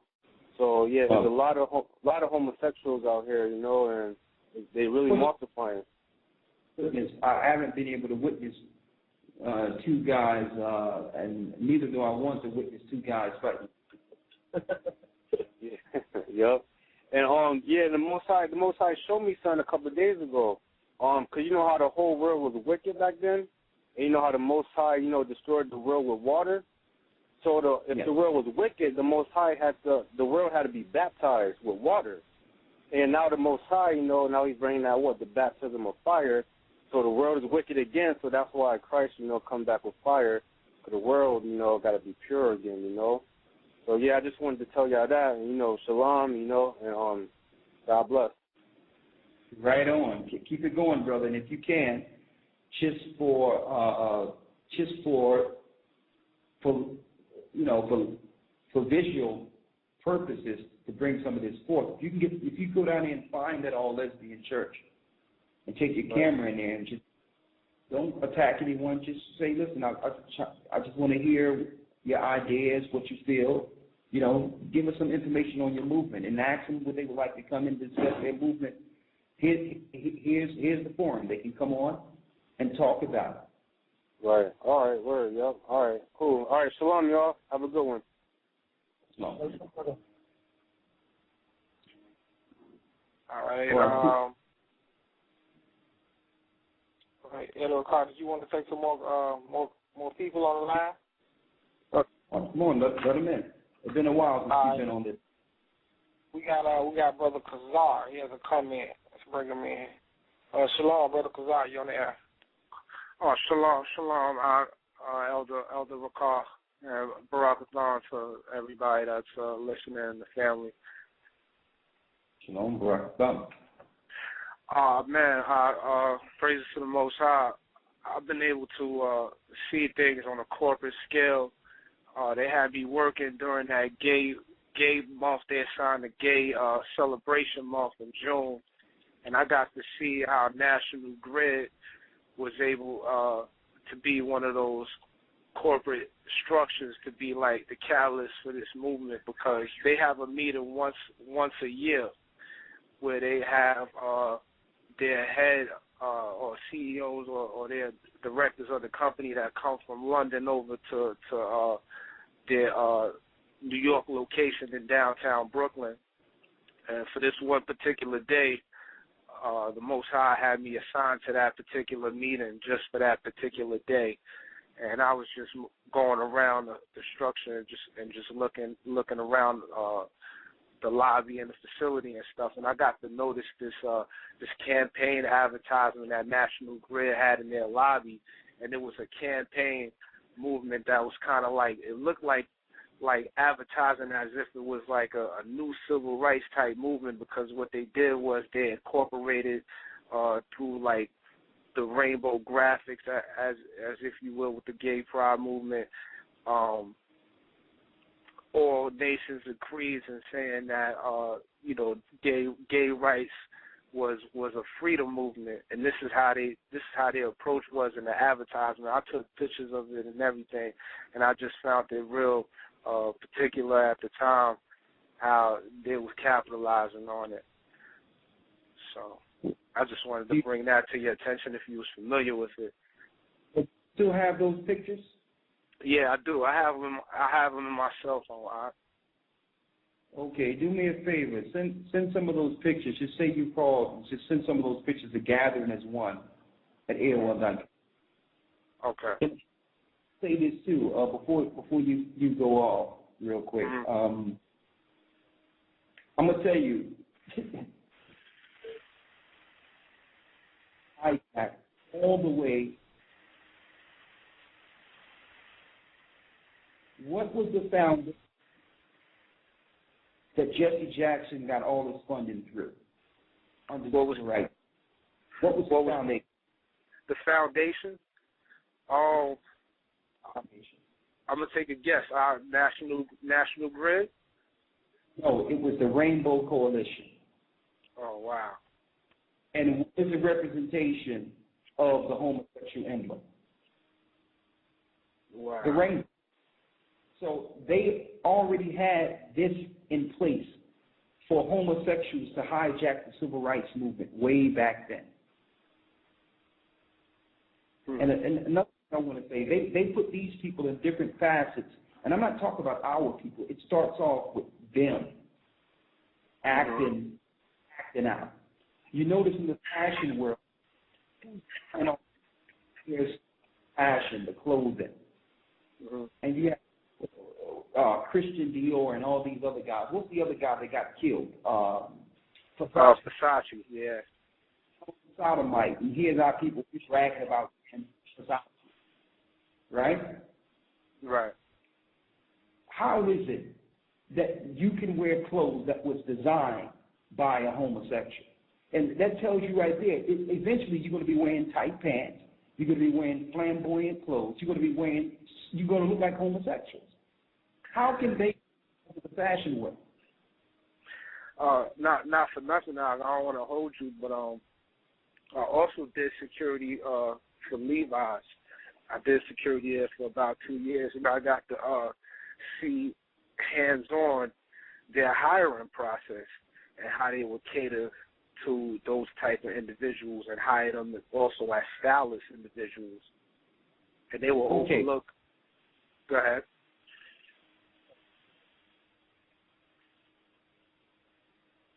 I can't hear you. How old are you? How old am I? Oh, my phone was breaking up. I'm 29. Huh? You say you did security? Yeah. Okay, let's see if you can leave your number so that we can reach you for a few things here. Leave my number. Yeah, you don't got to say it out loud. Just send your number to gathering as one. That's the number one at AOL.com. Okay. Is that good? Okay. Yeah. That's the next thing here. Okay, brother. Shalom. All right, shalom. Okay, you don't have anything else to say, or you good? Taking too much time. Well, we'll get the next one. I'll talk to you soon. Okay, shalom.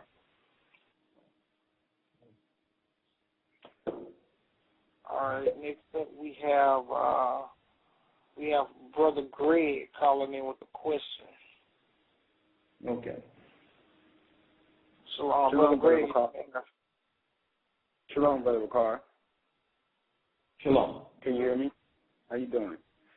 We met you a few years ago out here in Arizona. You came and did a class for us a few years back, like about 6-7 years ago. Okay. What's your name? Brother Greg. I think you came, we was in Phoenix, Arizona, and you came and did a class for us a few years ago. Anyway, we've been following you ever since then, and I have a barbershop, and we got a few brothers together, and we all are trying to get a one state of mind to exit out of Arizona. And a lot of us brothers are suffering from child support or either felonies from different cases and different things, and we're trying to find an understanding or get away to where we can get some kind of way that we can get out of this place without too much fight back without the proper paperwork from America. Because you know in these days they don't get brothers passports with any kind of pass-through bills, any kind of child support, any kind of felony or anything on your record, and that's the first thing they try to do to brothers in America, give them felonies at 16 and 15 and at 20 years old before they know the actual effects of these laws against them. Okay, let me ask you this question, brother. First off, did you try to apply for a passport? Well, me, myself, personally, I haven't tried for a passport, but you know our brothers, when we get together, we talk about different things, and we were told that if you have any outstanding child support payments or any kind of felony that you can't get a passport. Is that the case? No, that's sometimes the case. What I would do if I were you, I would, I don't know if I should, how can I put this? Put it this way. You should try to expedite a passport. There's places you can go. Just say you can get yourself an itinerary to show that you are going to travel, probably to Jamaica to go, to do regular visits or whatever the case is, and tell them you already got your itinerary, but you need to expedite your ticket. You need to expedite your passport.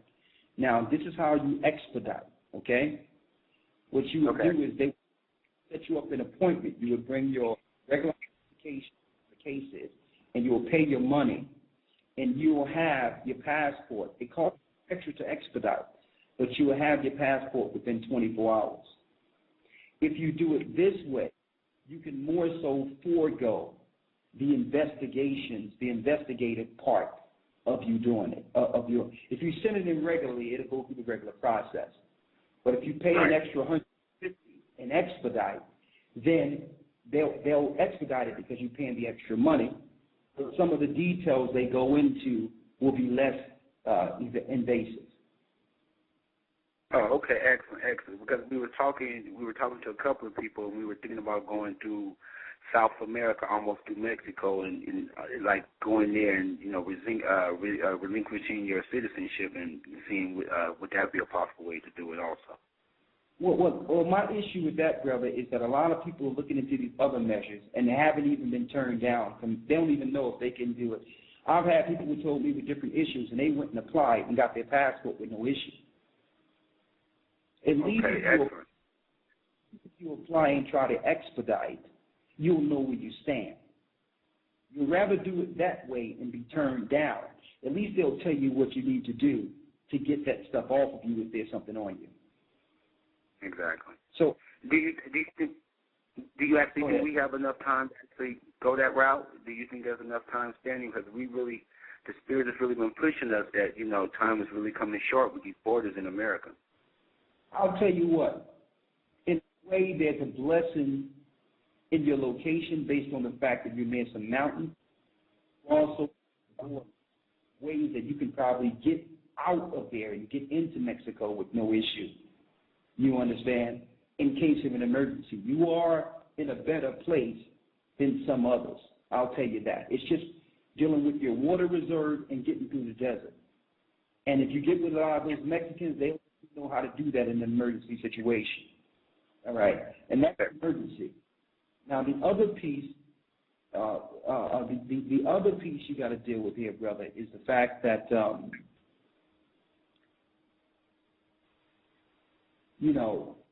if I were you, I would get on that passport thing as soon as possible.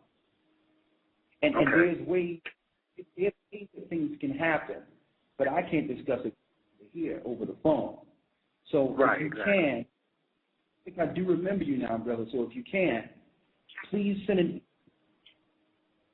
to gatheringas1@AOL.com. We'll discuss this further on the outside of it. Right, because you used to give me calls all the time. I had the barbershop and everything. We used to converse all the time. It's just I was trying to do a little traveling, and I was actually trying to go through Florida and go through the Keys and do something like that. But now I'm back in Arizona, and I'm trying to get me and my family a way to actually make these type of moves and, do what we need to do to make this, to get this salvation by leaving the great whore. Okay. Do me a favor, brother. Email, and I'll make sure we get in contact with you. Excellent. I'll definitely be doing that. Shalom, my brother. Shalom, brother. Good to hear from you. Excellent. All right. And Brother Greg, if you can for me, press 1 to come out the call queue. Up next, we have Sister Charlotte, who has a question and a comment for you. Bring her in. Hello? Hello? Shalom, sister, you on the air. Shalom, how are you? Hi, Elder Ricard, how are you doing? Hello, can you hear me out there? Yes, I can hear you. I'm sorry, my phone is really, really messed. I don't know if it's the phone or if it's something that's going on. But how you doing, Elder?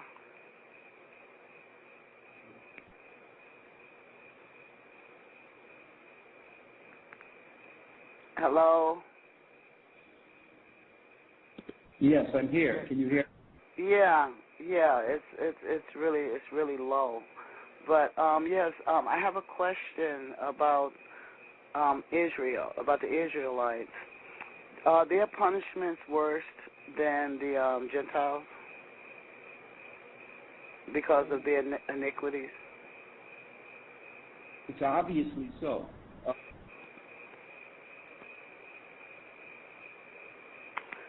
Okay, I can't hear you. Okay, can everyone else hear me? Now I can hear you.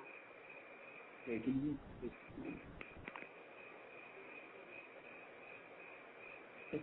you hear? Okay, you're cutting in and out. I heard you loud and clear when you said, can everyone else hear me, so I don't know what you did to.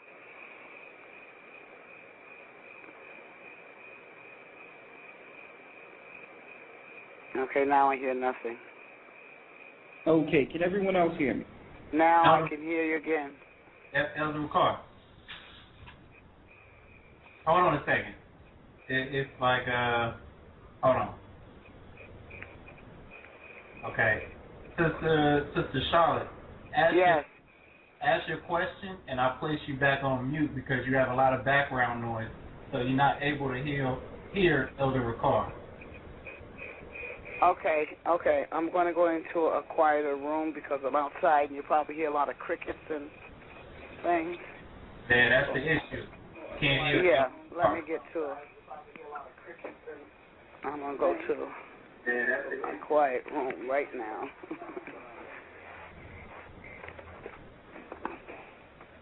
The feedback. Okay, how is that? Hello, can you still hear the background noise? No, that's better. Elder Ricard? you still need to. She's listening also. Back and we. Okay, now that's Skype breaking up there. Okay, can you hear? Okay, yeah, that's you breaking up now. Hello. Yes, gotcha. I think the connection is on your side because I can hear everyone clearly where I am. I can hear everyone clearly too. Okay then. What's the problem with the sister just then? Yeah. It's just regular. Yeah, you going in and out. Let me see here. When you speak, it goes in and out, so that would mean maybe you should try headphones. I don't know if you're on speaker or maybe headphones might work out a little better. Brother, can you hear me clearly? Yeah, I can hear you, Gahja. Yeah. Okay, cool. Yeah, you clear.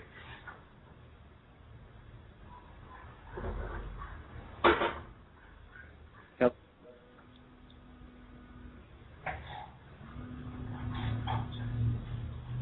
Okay.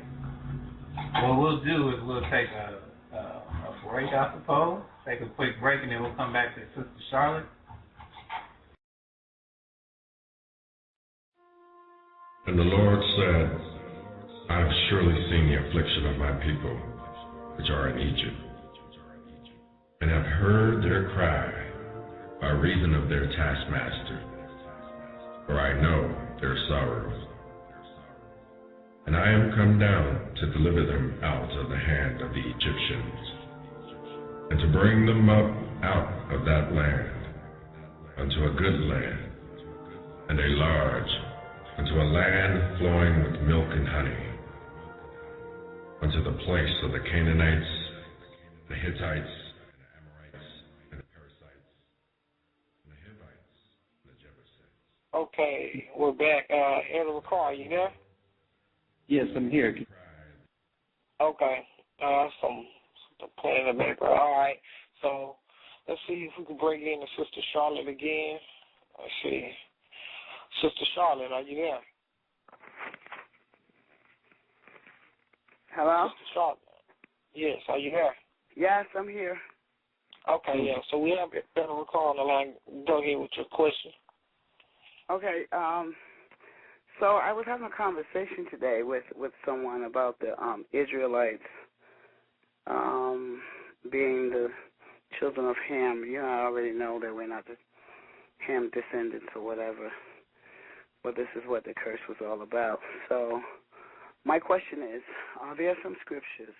Because I knew in my heart that the reason why we get punished the worst because we are His chosen ones. And, we're suffering for that. But I just didn't know how to go to Scripture to explain that. And go ahead, Elder.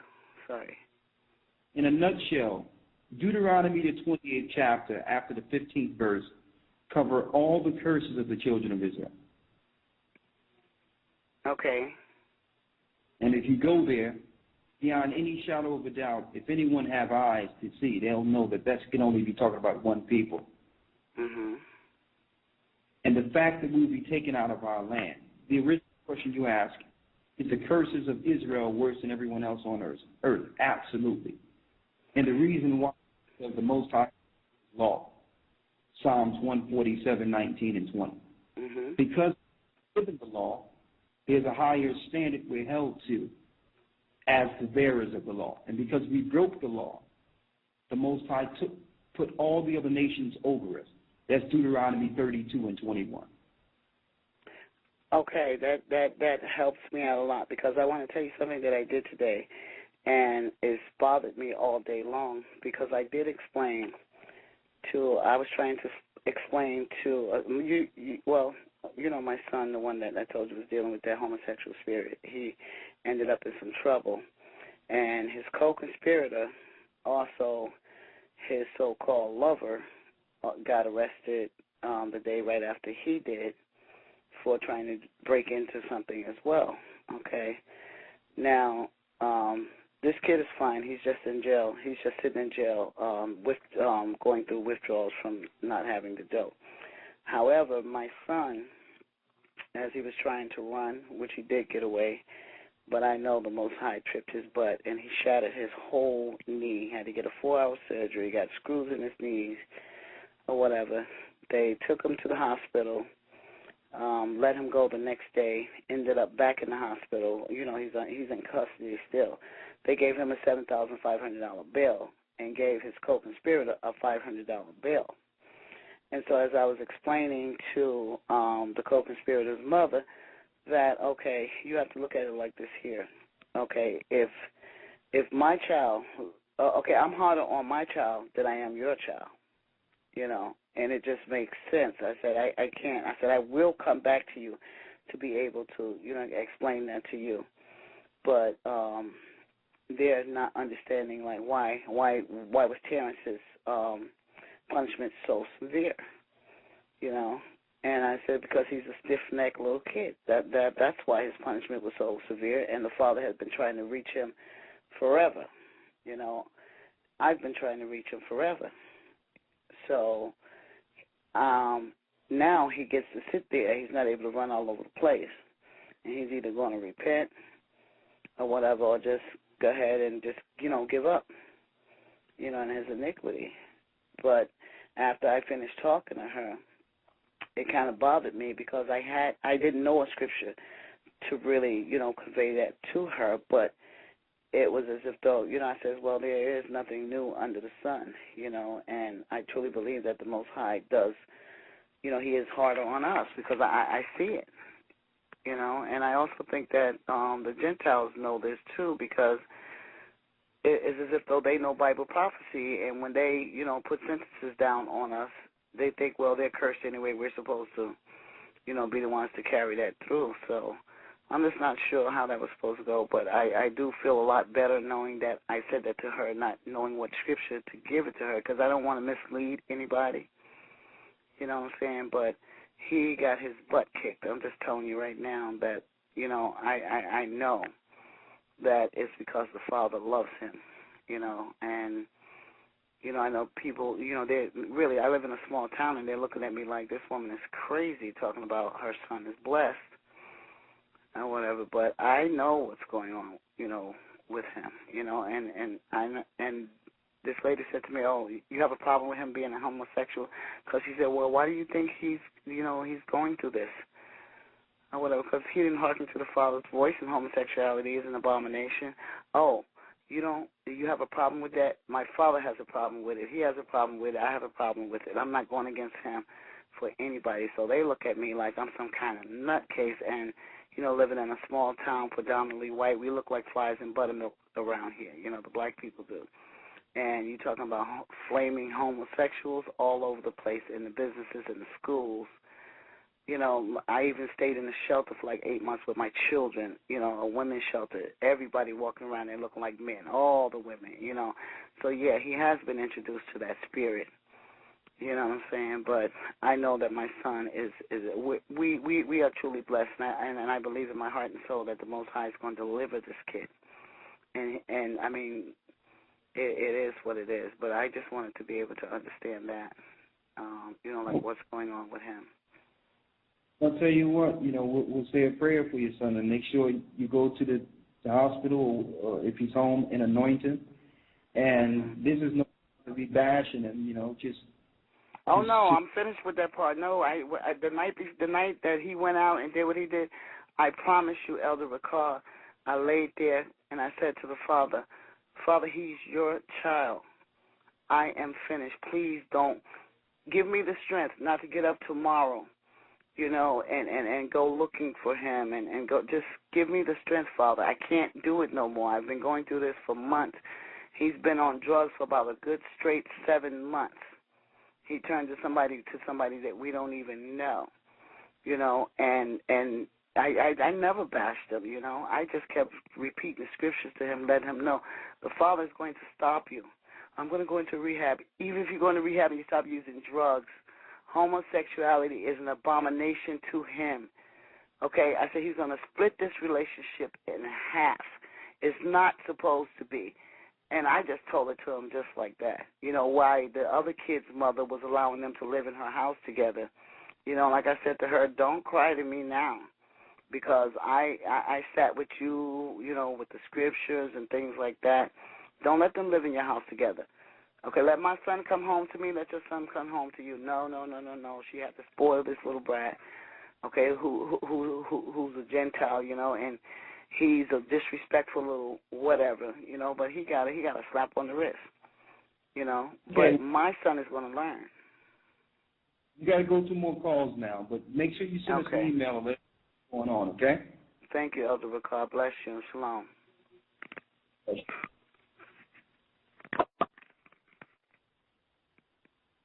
Okay, how many more we got? And, you know, we just pray that everything work out for the family there.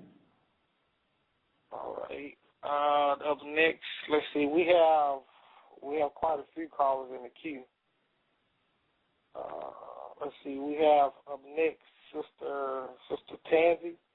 She has a comment about, I guess, homosexuality. Hi. Hi, Elder Ricard. Shalom. Hello? Yes, shalom.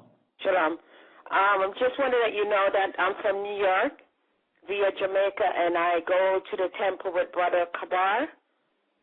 Praise the Most High. Thank you. And I just want to say I work in a hospital, and I work with a lot of Jewish people, and I wear my fringes. It's very, very religious, and, you know, they're always asking me, you know, who I am, and I'm always going to the scriptures, and I, you know, show them who I am in the scriptures, and I'm always asking them, who are they, because I don't see them in the scriptures. And they're very kind to me, whatever I need from them, you know, because rare books that I can't get, they'll get it for me, and they treat me very well. Okay. And I'm always telling Brother Kabar, and I always get books for him. Praise the Most High. Yeah, so I just want to let you know that they know who we are, because when I let them know the scriptures, you know, they're telling me that they went on ships sometime back and so forth, but they can't prove anything. Well, I'll tell you what, it won't be too long before they fire you.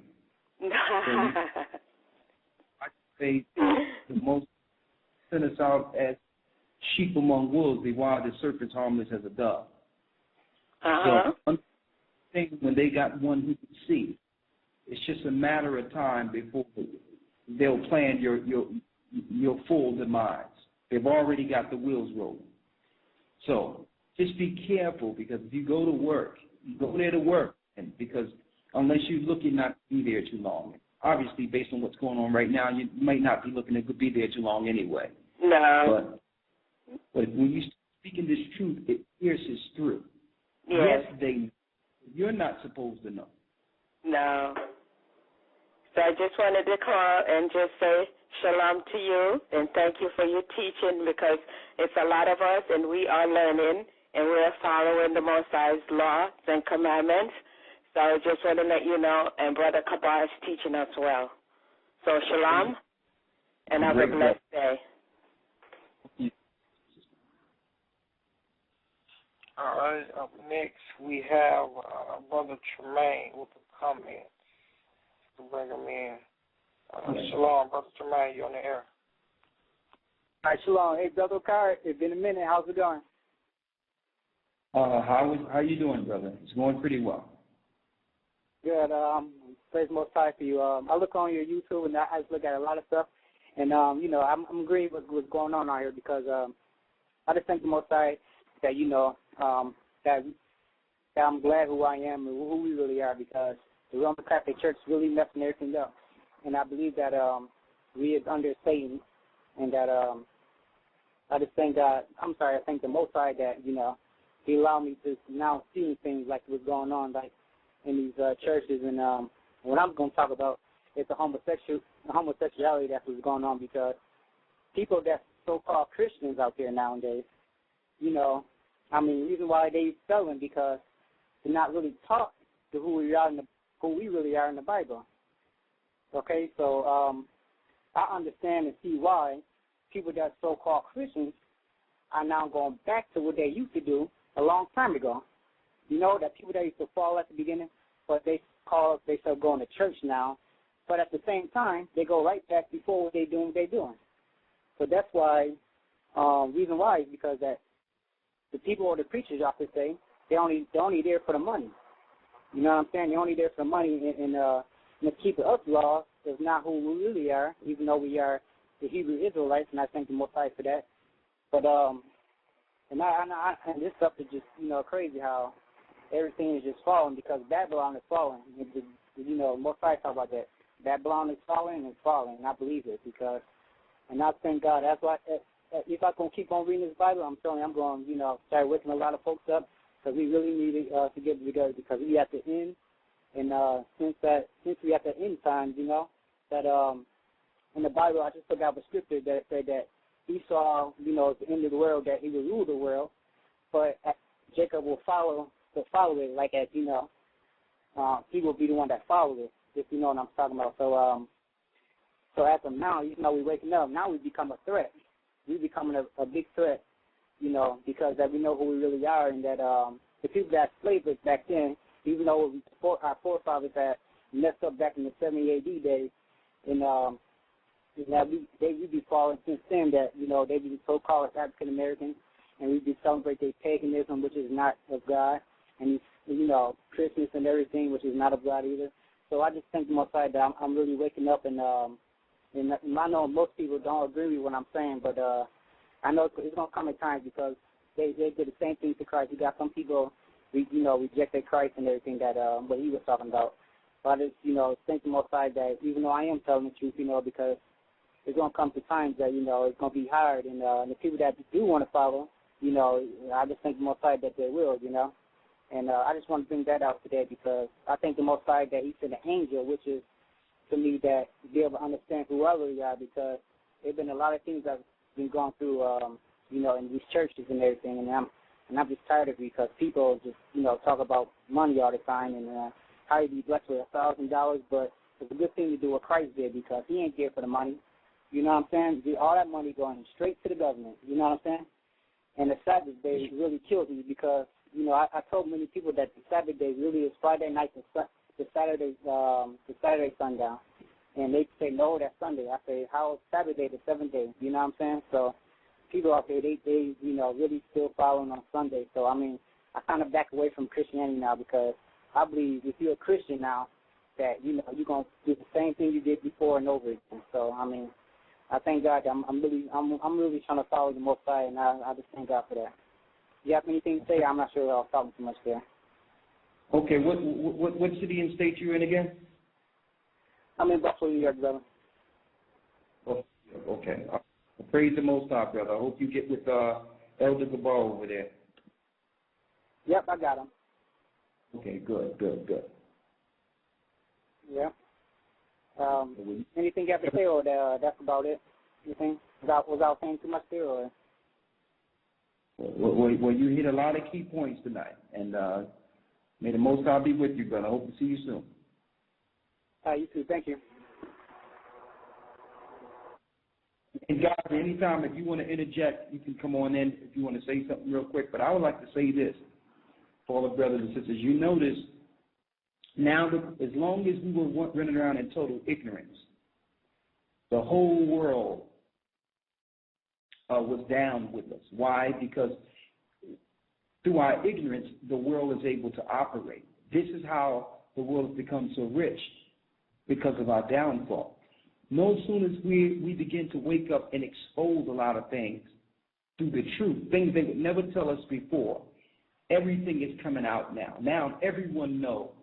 We went out on the streets in like 2003, 2004 and told everyone that 911 was an inside job and that before so-called loose change and all that stuff, before all these people were talking about it, we was on the street telling people that this is going to be a pretext so they can go right back into the neighborhoods and label us as terrorists.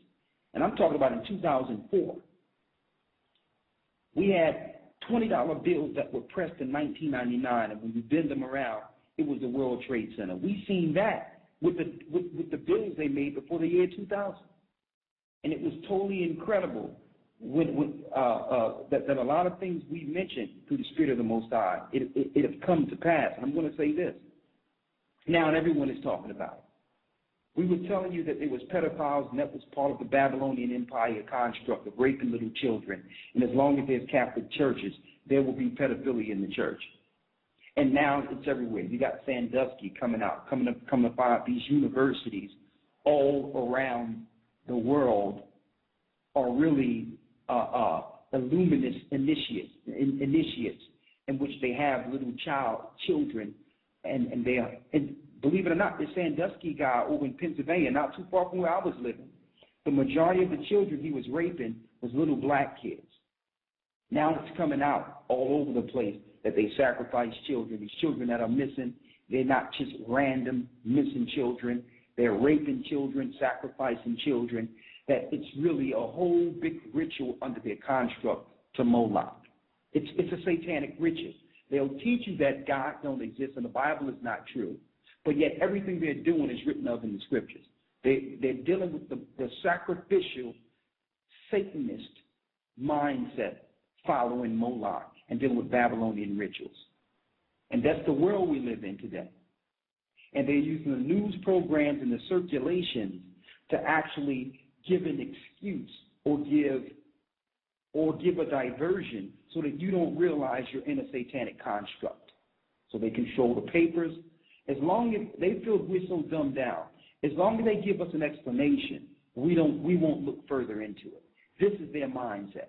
So if children become missing and they sacrifice in some 5 or 6 pointed star, and your politicians are drinking their blood at night, as long as you have someone speaking to you, looking nice on the television or in your paper and articulate the words right, they can tell you anything happens. Well, this child just was found. He's just missing. As long as they can give you an explanation for it, then okay. But you never look into the fact that the majority of things that happens within this earth is because of the rituals within their satanic constructs. And that's what I want to put out there to the brothers and sisters. We're living in a false reality.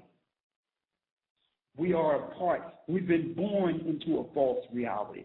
And Christ has given us the truth so that we can see the world as He's seen the world, as the disciples seen the world, as our foreparents seen the world. So I wanted to put that out there. Okay, we got a few more people. I know we only got about 30 minutes. We can let them in. All right. Up next, we have Brother B for question. Shalom, Brother B. You're on the air. Okay. Brother Ricard? Yes. How are you? Yeah. Hi. Well, I'm in Phoenix, Arizona, right at the moment right now, and I heard about the GOCC Church through my barber Greg and Jay. They have a shop, and they told me about it, and I looked it up, and I've been doing studying. But for me, my biggest worry and question is that, I'm only 14 years old, so my family, they don't really believe it. They're Baptist, they still go to church. You know what I mean? They still believe what they want to believe, and I try to tell my dad and my mom, and they ignore it. And I know what's going to happen to America. I know what's happening here. But my biggest worry is how am I supposed to get out? You know what I mean? What am I supposed to do as in my point? You know what I mean? The only people I have that know and are on the same level as me and trying to leave is my barbers, but I don't even know if anything can happen with me leaving with them, But I know I can get my passport. I have the money so I can go get my passport. But my biggest worry is, what about my part? You know what I mean?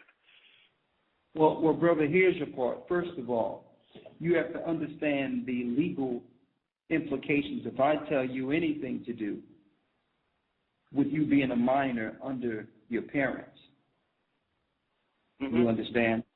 Anything I say that lead you to do anything, even if you feel you're dead right, makes us liable for directing a minor. So understand that the thing you can do is through the Spirit of the Most High is pray for your parents and pray that he opened their eyes. And believe it or not, brother, follow the commands of your parents. Not to eat pork and all that, but obey them. No, I don't. See, I don't. They eat pork, but I don't eat pork. They go to church. I don't go to church. So decide to leave out or do something based on someone else, you're going to break that bond that only your mother and father have in protecting you. You don't know how many emails you've received.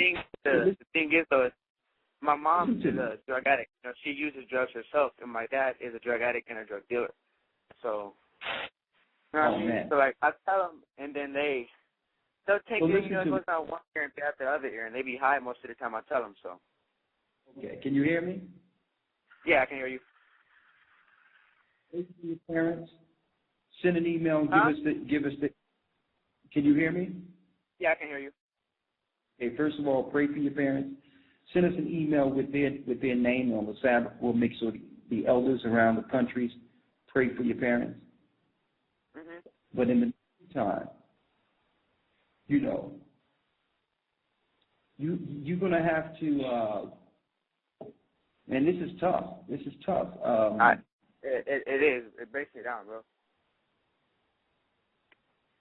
Okay. Like I try to tell I have a brother. He listens, but I have a younger sister. She's like you're younger than me, and you know I try to talk to her because you know she's bisexual herself, and I try to like talk to her, try to tell her to go straight, you know, and like you know I love my sister with my life, and I try to defend her. You know, anytime she gets in trouble, I help her. So I try to talk to her, but she doesn't like when I talk about it because she said it gets her scared, and she doesn't like to think about. She doesn't like to think like that, and I try to tell her, well, I mean, you know, you have to accept it. There's nothing you can do to control it. And she's like, well, if it happens, then it happens. Oh well. And I'm telling her, I'm like, well, you running around here, you know, sinning, doing whatever, not doing anything towards God. She didn't even know the difference between Christ and God. She thought they were the same person. She didn't even know Christ was God's son. You know? Well, how old is she? She's 14, my age, but she's a year younger than me. I turned 15, and she's going to be turning 15 in whole next year. Is your mother and father still together? No, my mom and my dad were separated before I was even born. Okay. All right. All right. So you live with your mother right now, right? Yeah, I live with my mom. Okay. You think that if one of the elders over the states was willing to set up a meeting that she would come to hear what someone would have to say? Yeah, I mean, like, when we talk, she likes that I'm into the Bible, you know, but she tells me herself that she thinks she's going to go to hell, you know what I mean? And I try to tell her, like, don't think like that, you know, get into it. And then, but when I start to talk to my mom about it, she starts to get frustrated because, you know, I'm not going to lie, I know more about the Bible than she does, you know, like, so, like, I show her scriptures and I show her stuff like that, and she gets real frustrated. It upsets her. And then she starts to get angry, feel that I get smart. But I think it would be better if another adult was to tell her, you know what I mean? So if we can set up a meeting, I would be more than happy to go. Well, I'll tell you what, if you can get her to come on sometimes this coming Saturday or Sunday, make sure an elder put some time to sit and answer any questions she might have. Yeah. And that'll be smart. So send an email to get. Listen to me, because we got to keep going. We got to keep moving. Send an email to GetTurnAs1. That's the number 1 at AOL.com. With my mom's name? With your name. With my name? Okay. And a way we can contact. And after you've spoken to your mother and say that, you know, a few guys I've been listening to want to come and answer a few of your questions that you might have. Just regular, just answering. I can't hear you.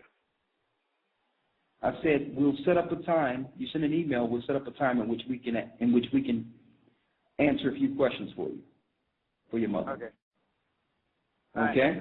I have Elder Gabar's number, but I call him and talk to him. And I was supposed to sign up for the Hebrew Academy, but you know, now that the Olympics have started and all that, one more question. Like, how can you at least give an estimation of how much time America has? Are you in the academy? Huh? First of all, are you in the academy? Well, I talked to Elder Gabar, and he said that he was gonna put me in the academy coming up in September. I guess he said that's when it is. All right. Okay, so once I speak to your mother, we're gonna ask if it's okay with her, and if it's okay with her, we'll let you in. Okay? I called and he talked to my dad, and I've called you before, and you've talked to my dad. But Elder Gabar has talked to my dad. Okay. Well, let's get past that. What's the next point? The last point? I just wanted to know, like, an estimation of how much longer America has, you know? Well, I can't give you a approximation on how long America has in itself. But what I can say, that I know that America is really about one false flag from people being able to travel freely. Yeah. The Bible says Babylon the Great is falling, it's falling. So it's not going to dissipate all in one day. First of all, in horns will eat her flesh, which it's doing now, and it's raping her dry by destroying the economy. And all the money for the bankers. And then, even if America don't want to do it, Israel is going to end up bombing Iran, and that's when all hell is going to break loose. And all the security measures they have in place now will be for a reason. Iran is not what people think it is. Iran is hell let loose on earth. Okay, that's what Iran is. And according to the scriptures, when that happens, it's just a matter of time. America is not going to be just wiped out altogether. It's going to be through a progression. The America that we grew up with and benefited from no longer exists. It's falling every day as we speak. You got drones in place. And I'm hoping and I'm praying that through this process, there's still opportunity for people to understand what's going on and make moves and make provisions accordingly. Yeah. Because if it's just flat out together destroyed, then that's leaving no opportunity for people to look and say, well, okay, let me start making some moves. I think more and more as prophecy is unfolding, the majority of people are waking up and it's becoming clear. Barack Obama signed the National Defense Authorization Act. Now they can kill anyone anywhere. They can cut off your travel if you just owe any loans or anything. The internment camps are all ready. They've been hiring people to man the internment camps within the last 3 years. There's more government jobs than regular jobs, no more industry. The foreign troops are already there. They're in Florida, they're in Pittsburgh, they're in California. They are in different parts of Pennsylvania. They are in Washington under different names. They are in Virginia already. They're already in Louisiana. They've been there ever since Katrina happened. So it's just a matter of time. The whole thing is, instead of concentrating more on that, don't concentrate on the Most High. Continue to follow the commandments. The Most High had put you in a position to heal your family. So even though there have been situations in which your mother and father have been through, the Most High has sent them someone that can help them. The Bible says, through the mouth of babes, he shall speak to his people. You were sent to help heal your family. So when you do that and you focus on your mission with the Most High to help heal your family, he's going to make way. He's going to make provisions. And you just stay in contact with us. And if the opportunity affords itself, we'll help each other. Yeah, okay? But I haven't been baptized yet either. Okay, well, we're going to take care of that too. We're going to link you in with a brother who can do that. Okay. Okay? Okay. Okay, maybe we can have Brother Xavier fly over there for a minute. We'll talk about that. I'll talk about that in a separate conversation. But Say shalom. When I send an email to you, do you want me to send my number to you? Yes, yes. Okay. Okay, before we pull to the next phone call, Brother Gahja, unmute your phone real quick. Let me see if you're still there with us, brother. I'm here. Can you hear me? Thinking right now. What you thinking? You know something, I'm kind of overwhelmed at the calls, you understand? I'm listening, you know. I'm a bit, I don't know if it's because it's been so long since I've actually done anything like this, but it's like it has me away just listening, you know, just hearing the brothers and sisters phone in, especially this young brother that just phoned in just then, you know, having it, you know, like, wow, you understand me? At 14, you know, and seeing the truth and coming to it, and you know, it's like I don't know what to say. You understand me? I wish the show was on a bit earlier here in the UK, where you know more people could be locked into it. You understand? Yes. 14 years old, brother, and the Most High is doing this. He's moving His Spirit throughout the four corners of the earth. They're waking up everywhere. Yeah, man. He's going to be good. He's going to be all right. Yeah, man. Just you know, it's over. It's just listening to it, man. It's like you know, this word is healing for a lot of people, you know. Yes. And it's just to hear them come out and just talk, just saying it, you understand. The brother before that came on, you know, it's like they kept saying, "Am I talking too much?" But you could just tell that, you know, it just wants to say a whole lot more. But you know, at the time was short, so you just trying to put everything out in one go, you know. And you know. Yes. I don't know, man. I don't know how to describe it. It's beautiful, you know. Yeah. Well, brother, that's why even though we would never say anything derogatory against government, we've never said anything wrong. We don't hate people based on race. There's a reason they censor our videos out there. They've been censoring us for a good while, and it's evident why they've been censoring, because the truth is piercing, and brothers and sisters are waking up, and they really don't have nothing. They claim they've been cutting us for hate speech. We have never said anything of hatred, which has brought forth truth since the day this church been teaching, since we've been on the map. Truth been brought forth, but hey, we still got to fight through.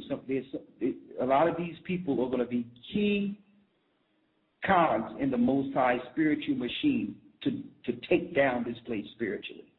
A lot of brothers and sisters don't even know that they've been awakened for a future time, for a future spiritual battle. So I'm with you, brother. I'm as overwhelmed as you are when I see a 14-year-old boy, a young boy who the Most High, and all hats out to the brother Greg, because he's using that barbershop. He's doing more than cutting hair, you know. Yeah, man. Big up Greg for that, man. Yeah. So let's see what else we got. We only got a couple more minutes, so do me a favor and mute out one more time for me so that they can hear me clearly. No problem. Okay, let's bring in, I think we got enough time for at least one more call. All right, we got Brother Rafas coming in with a question. Let's bring him in. Shalom, you on the air? Hey, shalom, Elder Ricard. Can you hear me? Shalom, how are you? I'm good, Elder Ricard, and shalom, Brother Gahja. It's a pleasure to finally speak to you, Elder Ricard. It's been listening. I came across your videos back in 2010, but anyway, I did have a question dealing with Revelations 2 and 10, where because I know the scripture. The scripture says 1,000 years of us is like a day to the Most High. Let me go ahead and read it. It says, "Fear none of those things which thou shalt suffer. Behold, the devil shall cast some of you into prison, that ye may be tried, and ye shall have tribulation 10 days. Be thou faithful unto death, and I will give thee a crown of life." So my question is, okay, the 10 days, is that talking about 10,000 years, or is it mean, or does it mean something different? No, it says you shall have tribulation 10 years. Those are what you would call dispensations before Christ come back and deliver us. That links into the times, and dividing of times. Okay. This is in calculations, because that times is 3.5 years. But that 3.5 years, or what you would call, the time began to count from the time that Christ was crucified. His persecution, disciples were persecuted, thrown in prison, all those things. That was part of those 10 days. So there's 10 parts of that happening to us generational until Christ returns. That's not the 1,000-year thing. Okay. 1,000 years ago. Okay. So hello. Like the example I can give you, Christ being crucified. That was the beginning of that. The disciples having to run into the catacombs and being martyred. That was part of that. Our people being scattered throughout the four corners of the earth. That was part of that. Our people going into cargo slave ships. That's a part. You understand? So there's 10 separate parts before Christ actually comes, and that links also to Second Baruch in the Pseudepigraphic. Okay, Second Baruch. Okay. All right. Hello, can you hear me? Yes. Okay, sorry. It's like I guess you start going in and out. But I got okay. I understand, Elder. Also, I just had like a comment. It's like a small correction. I used to years ago. I used to follow Dr. York. I was a part of that group. I just wanted to make a small correction. The WABIC, that's their so-called language, supposed language, garbage. And the Wabian, that's what they call themselves. But the WABIC is their supposed language. I just wanted to clear that up and stuff. So that was I didn't really have anything else. So. Yeah, and that language, that's something that Dr. York made up. Total madness. Exactly. Did you also have his own made holy tablets? Yeah, unfortunately, I purchased the old and the new one. Yeah. Well, here's funny about that. There was a time in one of the shows he called into he had one of his followers call into one of the shows in 2007, right. And 2007, 2008, I think. And they were saying, well, listen, you can't be dealing with a book written by man. And I asked the guy, well, who wrote the holy tablets? Wasn't that Dr. York? Exactly. I mean, stuck. I wish I could have listened to that. So the Bible is written by man. You sitting there with a book made by Dr. York. Another thing is there's some little guys called the Duanis that Dr. York calls friends. You know about them? Yeah, I remember. Yeah, I remember reading those in the first book I bought. Called Melon Like Children. Yeah. Here we called the Duwani. He said he talked to him at night. They come hang out with him. Yeah, I remember here. Yeah, you kind of going in and out, but I think you said. I remember him saying something like that to that effect. So, yeah. Okay. All right. Well, we got a couple of minutes, so brother. I hope to see you soon. You stay strong and keep on listening. We're going to try to bring some different content almost every Wednesday. Okay. All right. Okay. Bless you, Elder, and shalom. All right, bless you. So it looks like we only got about 2 minutes. Is that correct? Yeah. Well, we got about 6 minutes winding down on this clock, but there is a extra hour overtime to go into if you choose to. That option is there as well. No, I'll probably take the extra hour next week. All right. All right. So, Brother Gahja, you okay? Yeah, man, I'm good. So I'll tell you what, we'll take one more call and we'll just call it a night. All right. No problem. All right. We have Brother James calling in with the question. Let's bring him in. Shalom, Brother James. You're on air. Shalom, brother. Shalom. Shalom, Elder Rakashia. I saw you on YouTube in about April, and it totally changed my life, changed my whole perception of the world in which we live, and I thank you so much. And I love each and every one of you gentlemen and sisters so much because of what you guys stand for and how you guys are willing to stand for it no matter what, no matter if the enemy's in your face, no matter if the enemy's screaming at you. Elder Rakah, you continue to stand, and Elder Lawyer as well. My question is this. I live in Arizona, in Phoenix, Arizona, and I've been very lonely out here.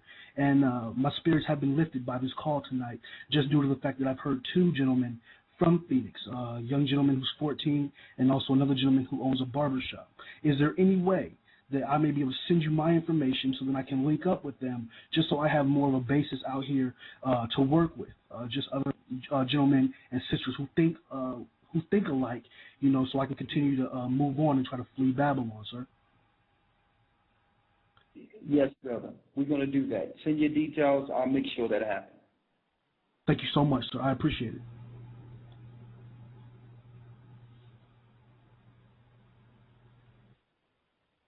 Okay.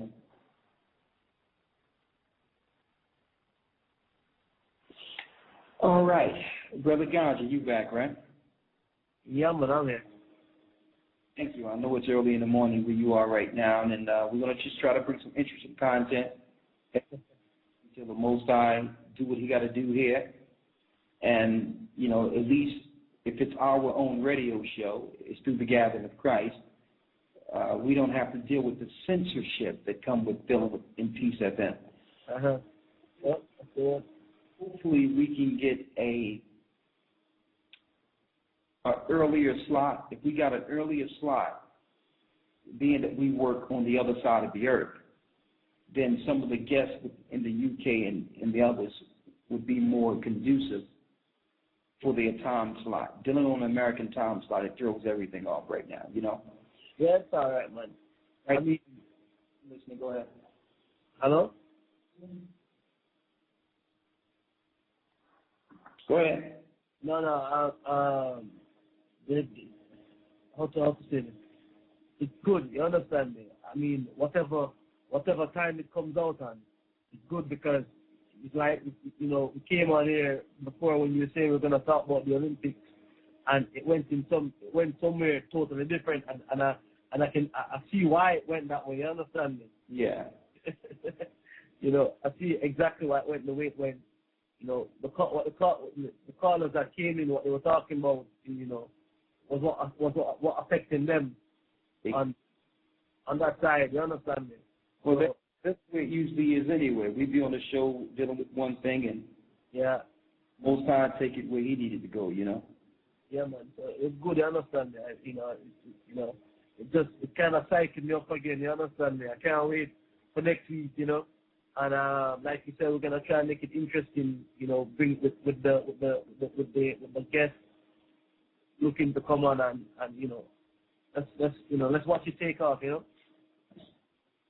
And I want to thank the brother. I want you to make an announcement. The brother that helped me out here.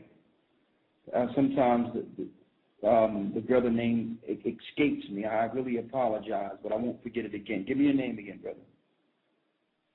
Brother Zara. I don't even know how I can forget that.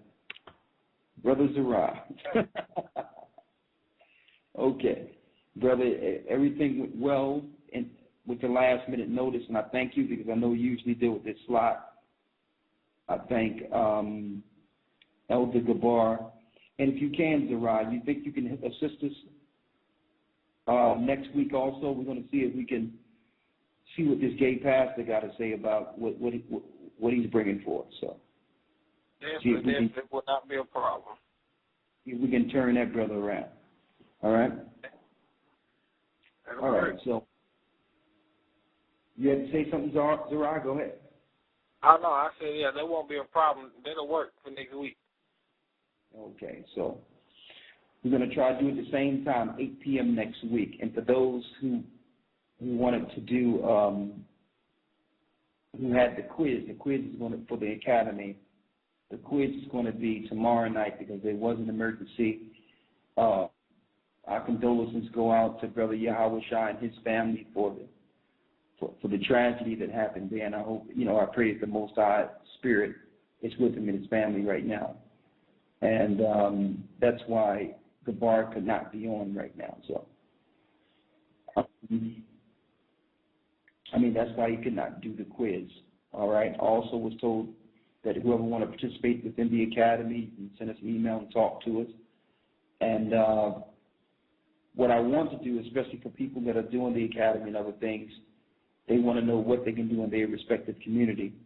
Well, we do have flyers, literature, and a lot of information that if we could send out to people, they can print out amongst themselves and give it out to their respective neighborhoods. Breakdown on scriptures, flyers, the truth of vaccines and the eugenics, the HIV lie, because now what they're going to do is have these HIV tests when they know they put that particular gene within the vaccine in black neighborhoods and Latino neighborhoods, and no one dies from HIV, okay? We're predisposed to that gene because that's a gene that only black people have naturally. It does nothing to us. It's just the difference is it doesn't affect everyone else's gene pool like ours. HIV was a normal trait that they found in black people, so it's genetic warfare. So they figured that if we can find this percentage, we can target this and say this leads to AIDS, and therefore we can get black people onto the death drug called AZT, and that will kill them. HIV is nothing, okay? It's just like if you had a B blood type or an A blood type, and they say, well, we found out that the A blood type that you have causes AIDS. Come down and get our drugs. It's like that. A lot of you might think it's laughable. It's that laughable. Okay. HIV don't cause anything. There is no connection between HIV. So for brothers and sisters who might not be educated in that area, I want to say something. There's no test in which you can get in which the test come back to the doctors and say HIV positive. It don't exist. They test antibodies. What is antibodies? If your body is fighting a disease, automatically your body develops antibodies to fight the disease. So if you got a cold or if you got the flu, of course, your body is going to develop cells or develop genes to fight against it, cells to fight against it. What they say is if there's a certain number of antibodies in your body, it's fighting something. So you must be HIV positive. How stupid is that? So if you got a cold and you get tested for HIV one day, it can come up positive because something is fighting a disease or something foreign or a virus in your body. Well, I did not know that. Exactly. That's what they used. That's the test they gave everybody. It don't test for HIV. It tests for antibodies. So just say if the antibody line is 15,000, and it comes back 15,000 on the sheet, it's like, oh, it's over the line of 15,000. You're HIV positive. But if anybody uses drugs, their immune system is low, they live a hard life, they're alcoholics, and they done ran themselves down, you're going to have antibodies running rampant all through your body to keep you alive. So they made antibodies bad. Hold up. Let me get something straight here, right? If I'm here and I have a common cold and I've been up for a few days, like for example, I'm up now at 4 or 5 in the morning, right? And then I start sneezing tomorrow. And for some reason, I saw one of these vans that said that they're doing an HIV test. Yes. And I was to do it. By some chance, because my body is run down at the minute, I could come up HIV positive? Absolutely. Oh, no. Wow. And let me tell you, one guy, they wanted to threaten his life because he was HIV positive in the United States. He went to France and got a test and was negative. Went to Africa, got a test and was negative. Went to South America and got a test that was negative. And then he looked at it himself. When he was sick the day he went to take a test. The whole HIV thing is a total farce. It don't test for anything that says HIV. It tests for antibodies. That's it. It's the campaign of HIV. And they use Magic Johnson's campaign to say, well, we found out there could be a link between HIV and AIDS. And really, the biggest problem is the hepatitis B vaccine. Because with the hepatitis B vaccine, it has antibodies trying to fight it off.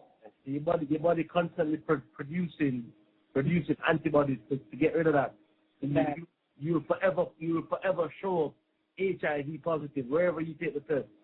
Show it for a long time because this is something foreign they put in your body that takes a long time to get out. So your body is always fighting it. So this is a strategic plan to have us take a drug called AZT, which is a DNA destroyer. And they use AZT in World War II. It totally destroys you. It kills you. And now, if you're a cancer patient, you would never guess what they're prescribing. AZT, which is chemotherapy in a pill, totally destroys you. And when it destroys you, your family looking at you and say, well, yeah, he was diagnosed with AIDS. That's the truth. And now that our people are waking up to it, what do? They got a campaign to roll out. Well, you can test for HIV at home now. and with all the vaccines and the drugs they got in our neighborhoods and the alcohol and the self-destruction, of course people will be HIV all over the place. Everyone got high antibodies up in them now. You don't got no disease. Your body's just fighting off the things they're putting in us.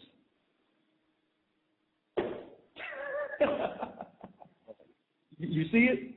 Wow. You see it? Yeah. I'm looking up right now. AZT. I'm looking up. I've actually just Googled to see what it says on it. AZT DNA destroyer. Also, I need everyone, if you can, when you go to YouTube, type in Intel Hub, and you will see a link that says not for sale, something like that. And go into that hyperlink, and there's doctors and everything. There's people who came on that talk about the HIV hoax. It was to target us the whole time. And they introduced it through homosexuals by giving them the hepatitis B vaccine and then treating them with AZT. And because it was a homosexual problem and not a black problem, people didn't pay it no mind. You understand? And then it was introduced to us through Magic Johnson. Could you repeat that for Intel Hub, please? Go to YouTube and type in Intel Hub. You will see one that says not for sale, something like that. Right. You see it? One of the links. I'm gonna look through it in a minute when I come off here. When you type in Intel Hub, it's going to give you a link that says not for sale to NWO. It's a link that says news brief. So you go into where it says not for sale to New World Order and link in there and look through their list, and there's something on HIV. A few professionals on HIV breaks the whole thing down, how it was a bioweapon against Spanish people and black people to make what we deal with naturally a disease to be treated by something that would destroy us, AZT. There is no disease called AIDS. Well, let me tell you something, right? Let me tell you something real quick while we have time. Okay. All right? You see that area that we were in with Peace FM, right? Hello? Yes, I can hear you. That area where Peace FM is, right? That's what you call North Manchester, right? Yes. Now in that area, that's where the largest amount of so-called black people live in that area, right? Yes. Now, also, that area is known for the highest cases of HIV in the entire England. Would you believe that? Let me tell you, it's a total farce. It's the way they've programmed us to stop having intercourse and therefore depopulate by not having children. I mean, they covered every area with this. Psychologically, it stopped us from having children. Therefore, you had to go through contraceptives. It's all part of depopulation. And on top of that, if you buy into their hopes, the doctor's going to lure you into the DNA destroyer, which is AZT. Mm-hmm. It's all eugenics, population control. There's no such disease as HIV. Okay? It's a total farce. There's no one that ever died from HIV and no one who has ever died from AIDS. People have died from immune deficiencies, and they've been attacking our immune system for the longest. So if you don't have an immune system, you can't fight off anything. That's what AZT does. AZT breaks you down to where if you get a cold, you'll die from it. And everyone is looking at you like, he had AIDS, she had AIDS. No, you died from the disease your body could not fight off. And the average day brother or sister in the neighborhoods who bombarded with this HIV campaign don't understand this. It's voluntary death. You got to stay away from those doctors, man. You have to stay away from those doctors. The vaccines are death. Diet Coke is death. Aspartame is death. You can't even drink the tap water with the fluoride. Of course, the UK done got the fluoride taken out of their water. But all through the United States, fluoride, which is a brain killer, it causes cancer. All this. Listen to this. In my 5 year, can you hear me? I'm listening. Yeah, in my 5-year-old daughter's school, right? Yeah. She's telling me that they're giving them fluoride milk. What? Listen, fluoride milk. They're giving the children in my 5-year-old daughter's school fluoride milk to drink. Now listen, now check this now. My daughter don't drink milk. You understand me? She don't drink normal milk. And that's how she's been since she was baby. You understand me? Because a lot of cancer is coming through milk now. She don't drink milk, man. She was telling me this about 2-3 days ago. She was telling me that at the school they give them fluoride milk. So I said, yo, listen, do you drink it? She says, no, Daddy, I don't drink. I don't like milk, but my friends drink it. And you know something, man? It's like I look at her and I say, you know something? I need to speak to your mom real quick. You understand me? Because you're not having that. You understand me? Man, they claim fluoride is good for your teeth. Well, how can something be good for your teeth if you're ingesting it? Utterly ridiculous.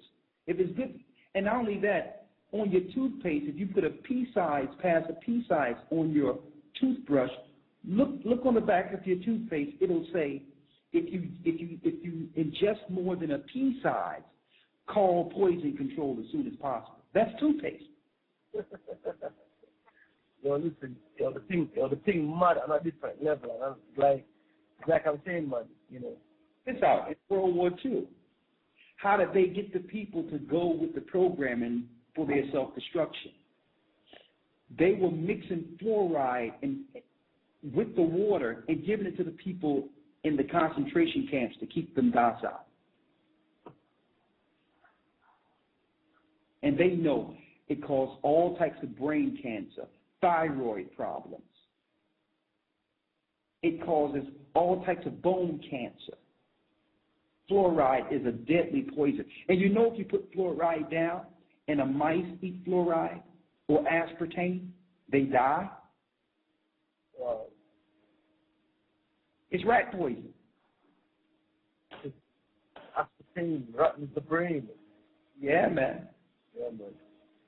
Well, but you'd be surprised, you know, over here, the amount of items in your house, in your kitchen that have aspartame in it. It's like almost everything got aspartame in it. Brother, look at the people over in the UK walking around. A lot of them look like they dead walking. You have 15 and 16-year-old kids looking like they're 30 years old. Children. Yep. 30 years old. Yep. Now. And then they're drinking these big bottles of aspartame for 39 pence, 50 pence. And the juice, they almost priced the juice out of the market. Good juice for 1 liter, about 3-4 euro. I mean, 3-4 pounds. So what you going to get, a 2 gallon for 50 pence or a little liter? Yeah, I know. And you know what as well, that someone brought to my attention, well, we're talking about it today. In the supermarkets here, do you know that shrimp and pork is the cheapest meat going? Absolutely. It's the most too. It's like the thing almost sickening. It's like anything to do with keeping the people on a level, it is right there. You understand me? I walk into Tesco and you can't find no fish in Tesco no more. And the fish is so high, the price of fish is, you can't afford it. You understand? And listen, it's crazy on a different level, man. And all I can say is that thanks to the Most High that my eyes are open, that I can see these things, because a few years ago I was fast asleep. You understand? I was in a deep sleep. And it's like no, my eyes are opening, it's like, this thing crazy. This thing on a different level. Hey, bro, when I met you and I told you I'm about to go into this Bible, what did you say? Don't even open it. I said to you, listen, don't open that book. Is there any way you could bring this truth without using the Bible? Exactly. And I never forget what you said to me. You said, why are you asking me to put down my greatest weapon? Mm. And you know what, brother? I know exactly what you're talking about when you said that Bible was the greatest weapon. You understand me? Because it's a point now where I am out there opening the Bible and bringing brothers and sisters to it, and nothing can stand up with it. Nothing at all. Nothing at all out there can stand with it. I don't care what they're coming with. I don't care who they're coming with it from. I don't care who taught them and how long they've been in whatever they're in. And nothing can stand up to this Bible. Nothing at all. And I say that without apology to no guy, to no one out there. You understand me? Praise the Most High. Yeah, man. Praise the Most High. Just tonight, I had to deal with a brother on a similar thing. I said, listen, brother, where is it in the Bible? If you can show it to me there, we can talk about it. And then you know what the guy turned to me and said to me? That, well, that's the problem with us guys. We if it's not in Scripture, we won't deal with it. And I'm saying, why should I deal with it if it's not in Scripture? You understand me? I don't need to sit here and entertain a foolish conversation with you. You understand me? We'll leave that for another one. You understand? Mm-hmm. But that's what it is. That's I understand it now. I see it now. Like when I was on, 2 years ago, I couldn't see it, but now I can see it. I can see why when you was on the radio, why everything had to go down. Everything had to go down. Nothing could stand with the Bible, and the people out there know this. They understand me. They know this, and that's why you see all the campaigns that push to discredit the Bible. Anybody coming with anything, the first thing they come with is the Bible not true. And you know what? Even Christians come with it. They're telling you, well, this is not real. The Catholic priest telling me the other day that Job never existed. You understand me? So even Christian people come in and telling you that the Bible not real. You understand me? So that is the first trail for anybody to go to. The Egyptologists go there. The Nubians go there. The gay rights people go there. Listen, well, the Bible not real. Everybody that come in with something that no sense, the first protocol is that let me tear down the Bible.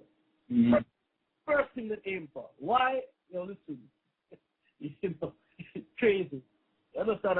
And 2 years ago, I never see that. But now it's kind of it's a different ball game right now where I'm concerned. You understand me? Very different. You know, the man you met in the studio 2 years ago is a very different man now. You know? All praise be to the Most High. And there's not much I can say. Let's pull in. I'll tell you, I'll mute the line. Let's pull in a few calls because maybe a few people want to talk to you before we leave out. So. Okay. Well, I'm gonna mute my line and let's see if we pull one more person in. And yeah, they can speak to Brother Gahja. All right. We have Elder Zahar on the line. Shalom, Elder Zahar, are you there? Yes, sir. Shalom, brother. Shalom. How you doing? I'm doing well, brother. I just wanted to say hello to you. Hello, Brother Elder Rukar, Brother Zerai, Brother Elder Zerai. Brother Gahja, could you send me an email, brother, with your information? I'm down here in Georgia. I'd like to reach out to you. Yeah, man, no problem. Okay. Can I give you the email and you send me some contact information? You know what you can do, brother? Send it to the Get in the Christ Church. GetInUs1 at AOL.com, and they'll send you my email address. Okay, we will do that. Great show. I just wanted to stop through and say hello to the brothers, and we will be reaching out to you soon, brother. All right, man. Thanks, man. All right. Yes, sir. Shalom. Shalom. Okay, that does it for us tonight. Okay, Gahja? Yes, definitely. I mean, I'm awake to get me. So if you want to go on, I don't know. What's the time on it? What's the time you have left? We got 30 more minutes on, so let's keep on going. All right. Yeah, we got up until 4:50 something. But yeah, there's something is like, sitting here now and listening to the calls coming in, it's like, it's real. You understand me? Yeah. It's real, man. It's real. People waking up. You understand me? So, like for here in the UK, need to be a thing where people waking up. They have to wake up to the truth. You understand me? And not be waking up and then heading off into some direction of some other garbage that's gonna just prolong the captivity of Israel. So, I mean, this is just be there now, kind of like telling me that something, man. I'm gonna have to go out there, and just do it like how you were doing it when you were here. You understand? And just bring it, Exactly. Just bring it, man. It's early in the morning, so I know you would like to go, but I'm go on, but we have to cut it to this week. All right, man, no problem. We'll save it for next week, man. Hopefully next week, the most I willing, we can be here bringing this again, And I just want to say something to the listeners out there who are listening. Thank you for your time. Thank you for tuning in. And I hope that I'll be able to connect with each and every one of you out there as we go on. And, blessings to all the brothers and sisters throughout the world listening, Sorry, man, I'm a bit, Yeah. I've not been on radio for a long time, so I'm a bit rusty with the whole presentation, and bear with me, understand me? Hopefully we can go with this. All right? And with that, I say, shalom. Shalom, brother. You're doing fine. Okay, Brother Zahar. I guess I'll talk with you soon. Yes, sir. I'll be talking with you soon. I'm with you, Zahar. Okay, you got me? Yes, sir. I got you. Okay, I appreciate everything, brother, and I'll speak with you soon. All right, and all praise be to Ahaya Bashim Yeshaya, Rise Israel. And I wish we had that Stevie Wonder song, All for One. Hey, hold on. Let me try to find it. You know what, man? It's still here, man. But next week we'll bring it in, man. We can play it, you know? Because this will be like the Search Engine International, you know? Send me the MP3 and I'll make sure Zariah upload it so he can play it. All right, then, man. No problem. I will do that. All right, praise be to the Most High, and we'll see you all soon. Hopefully we'll see you face to face very soon. But in the meantime, we'll see you live through Blog Talk every Wednesday. All praises to Ahaya and Raz Israel. Shalom.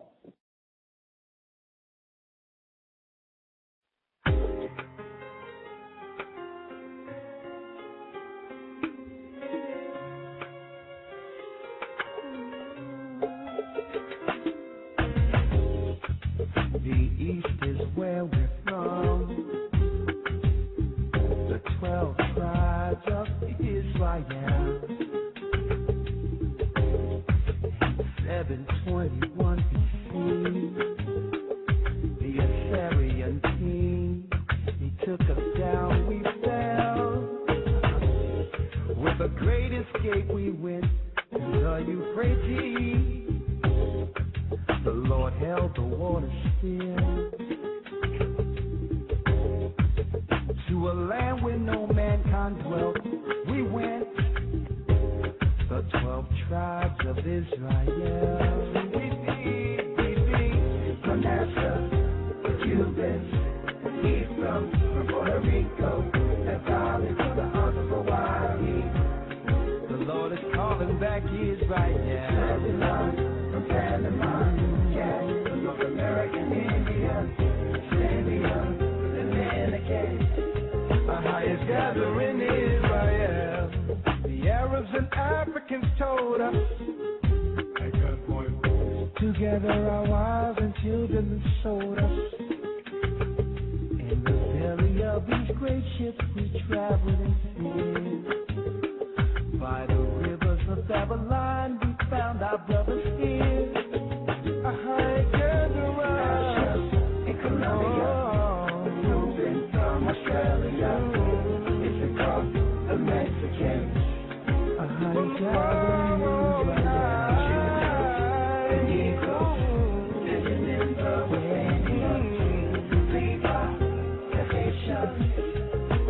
Gathering Israel.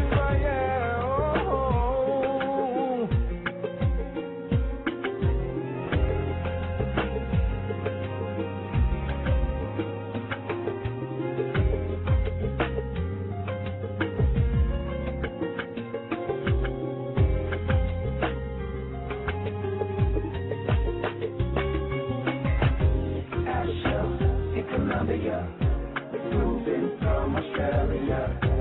It's across the Mexicans. That's who we beat Judah, the Negroes, filling in the West Indians, Levi, the Haitians, Manasseh, the Cubans, Ephraim from Puerto Rico, and Valley from the arms of Hawaii. The Lord is calling back Israel.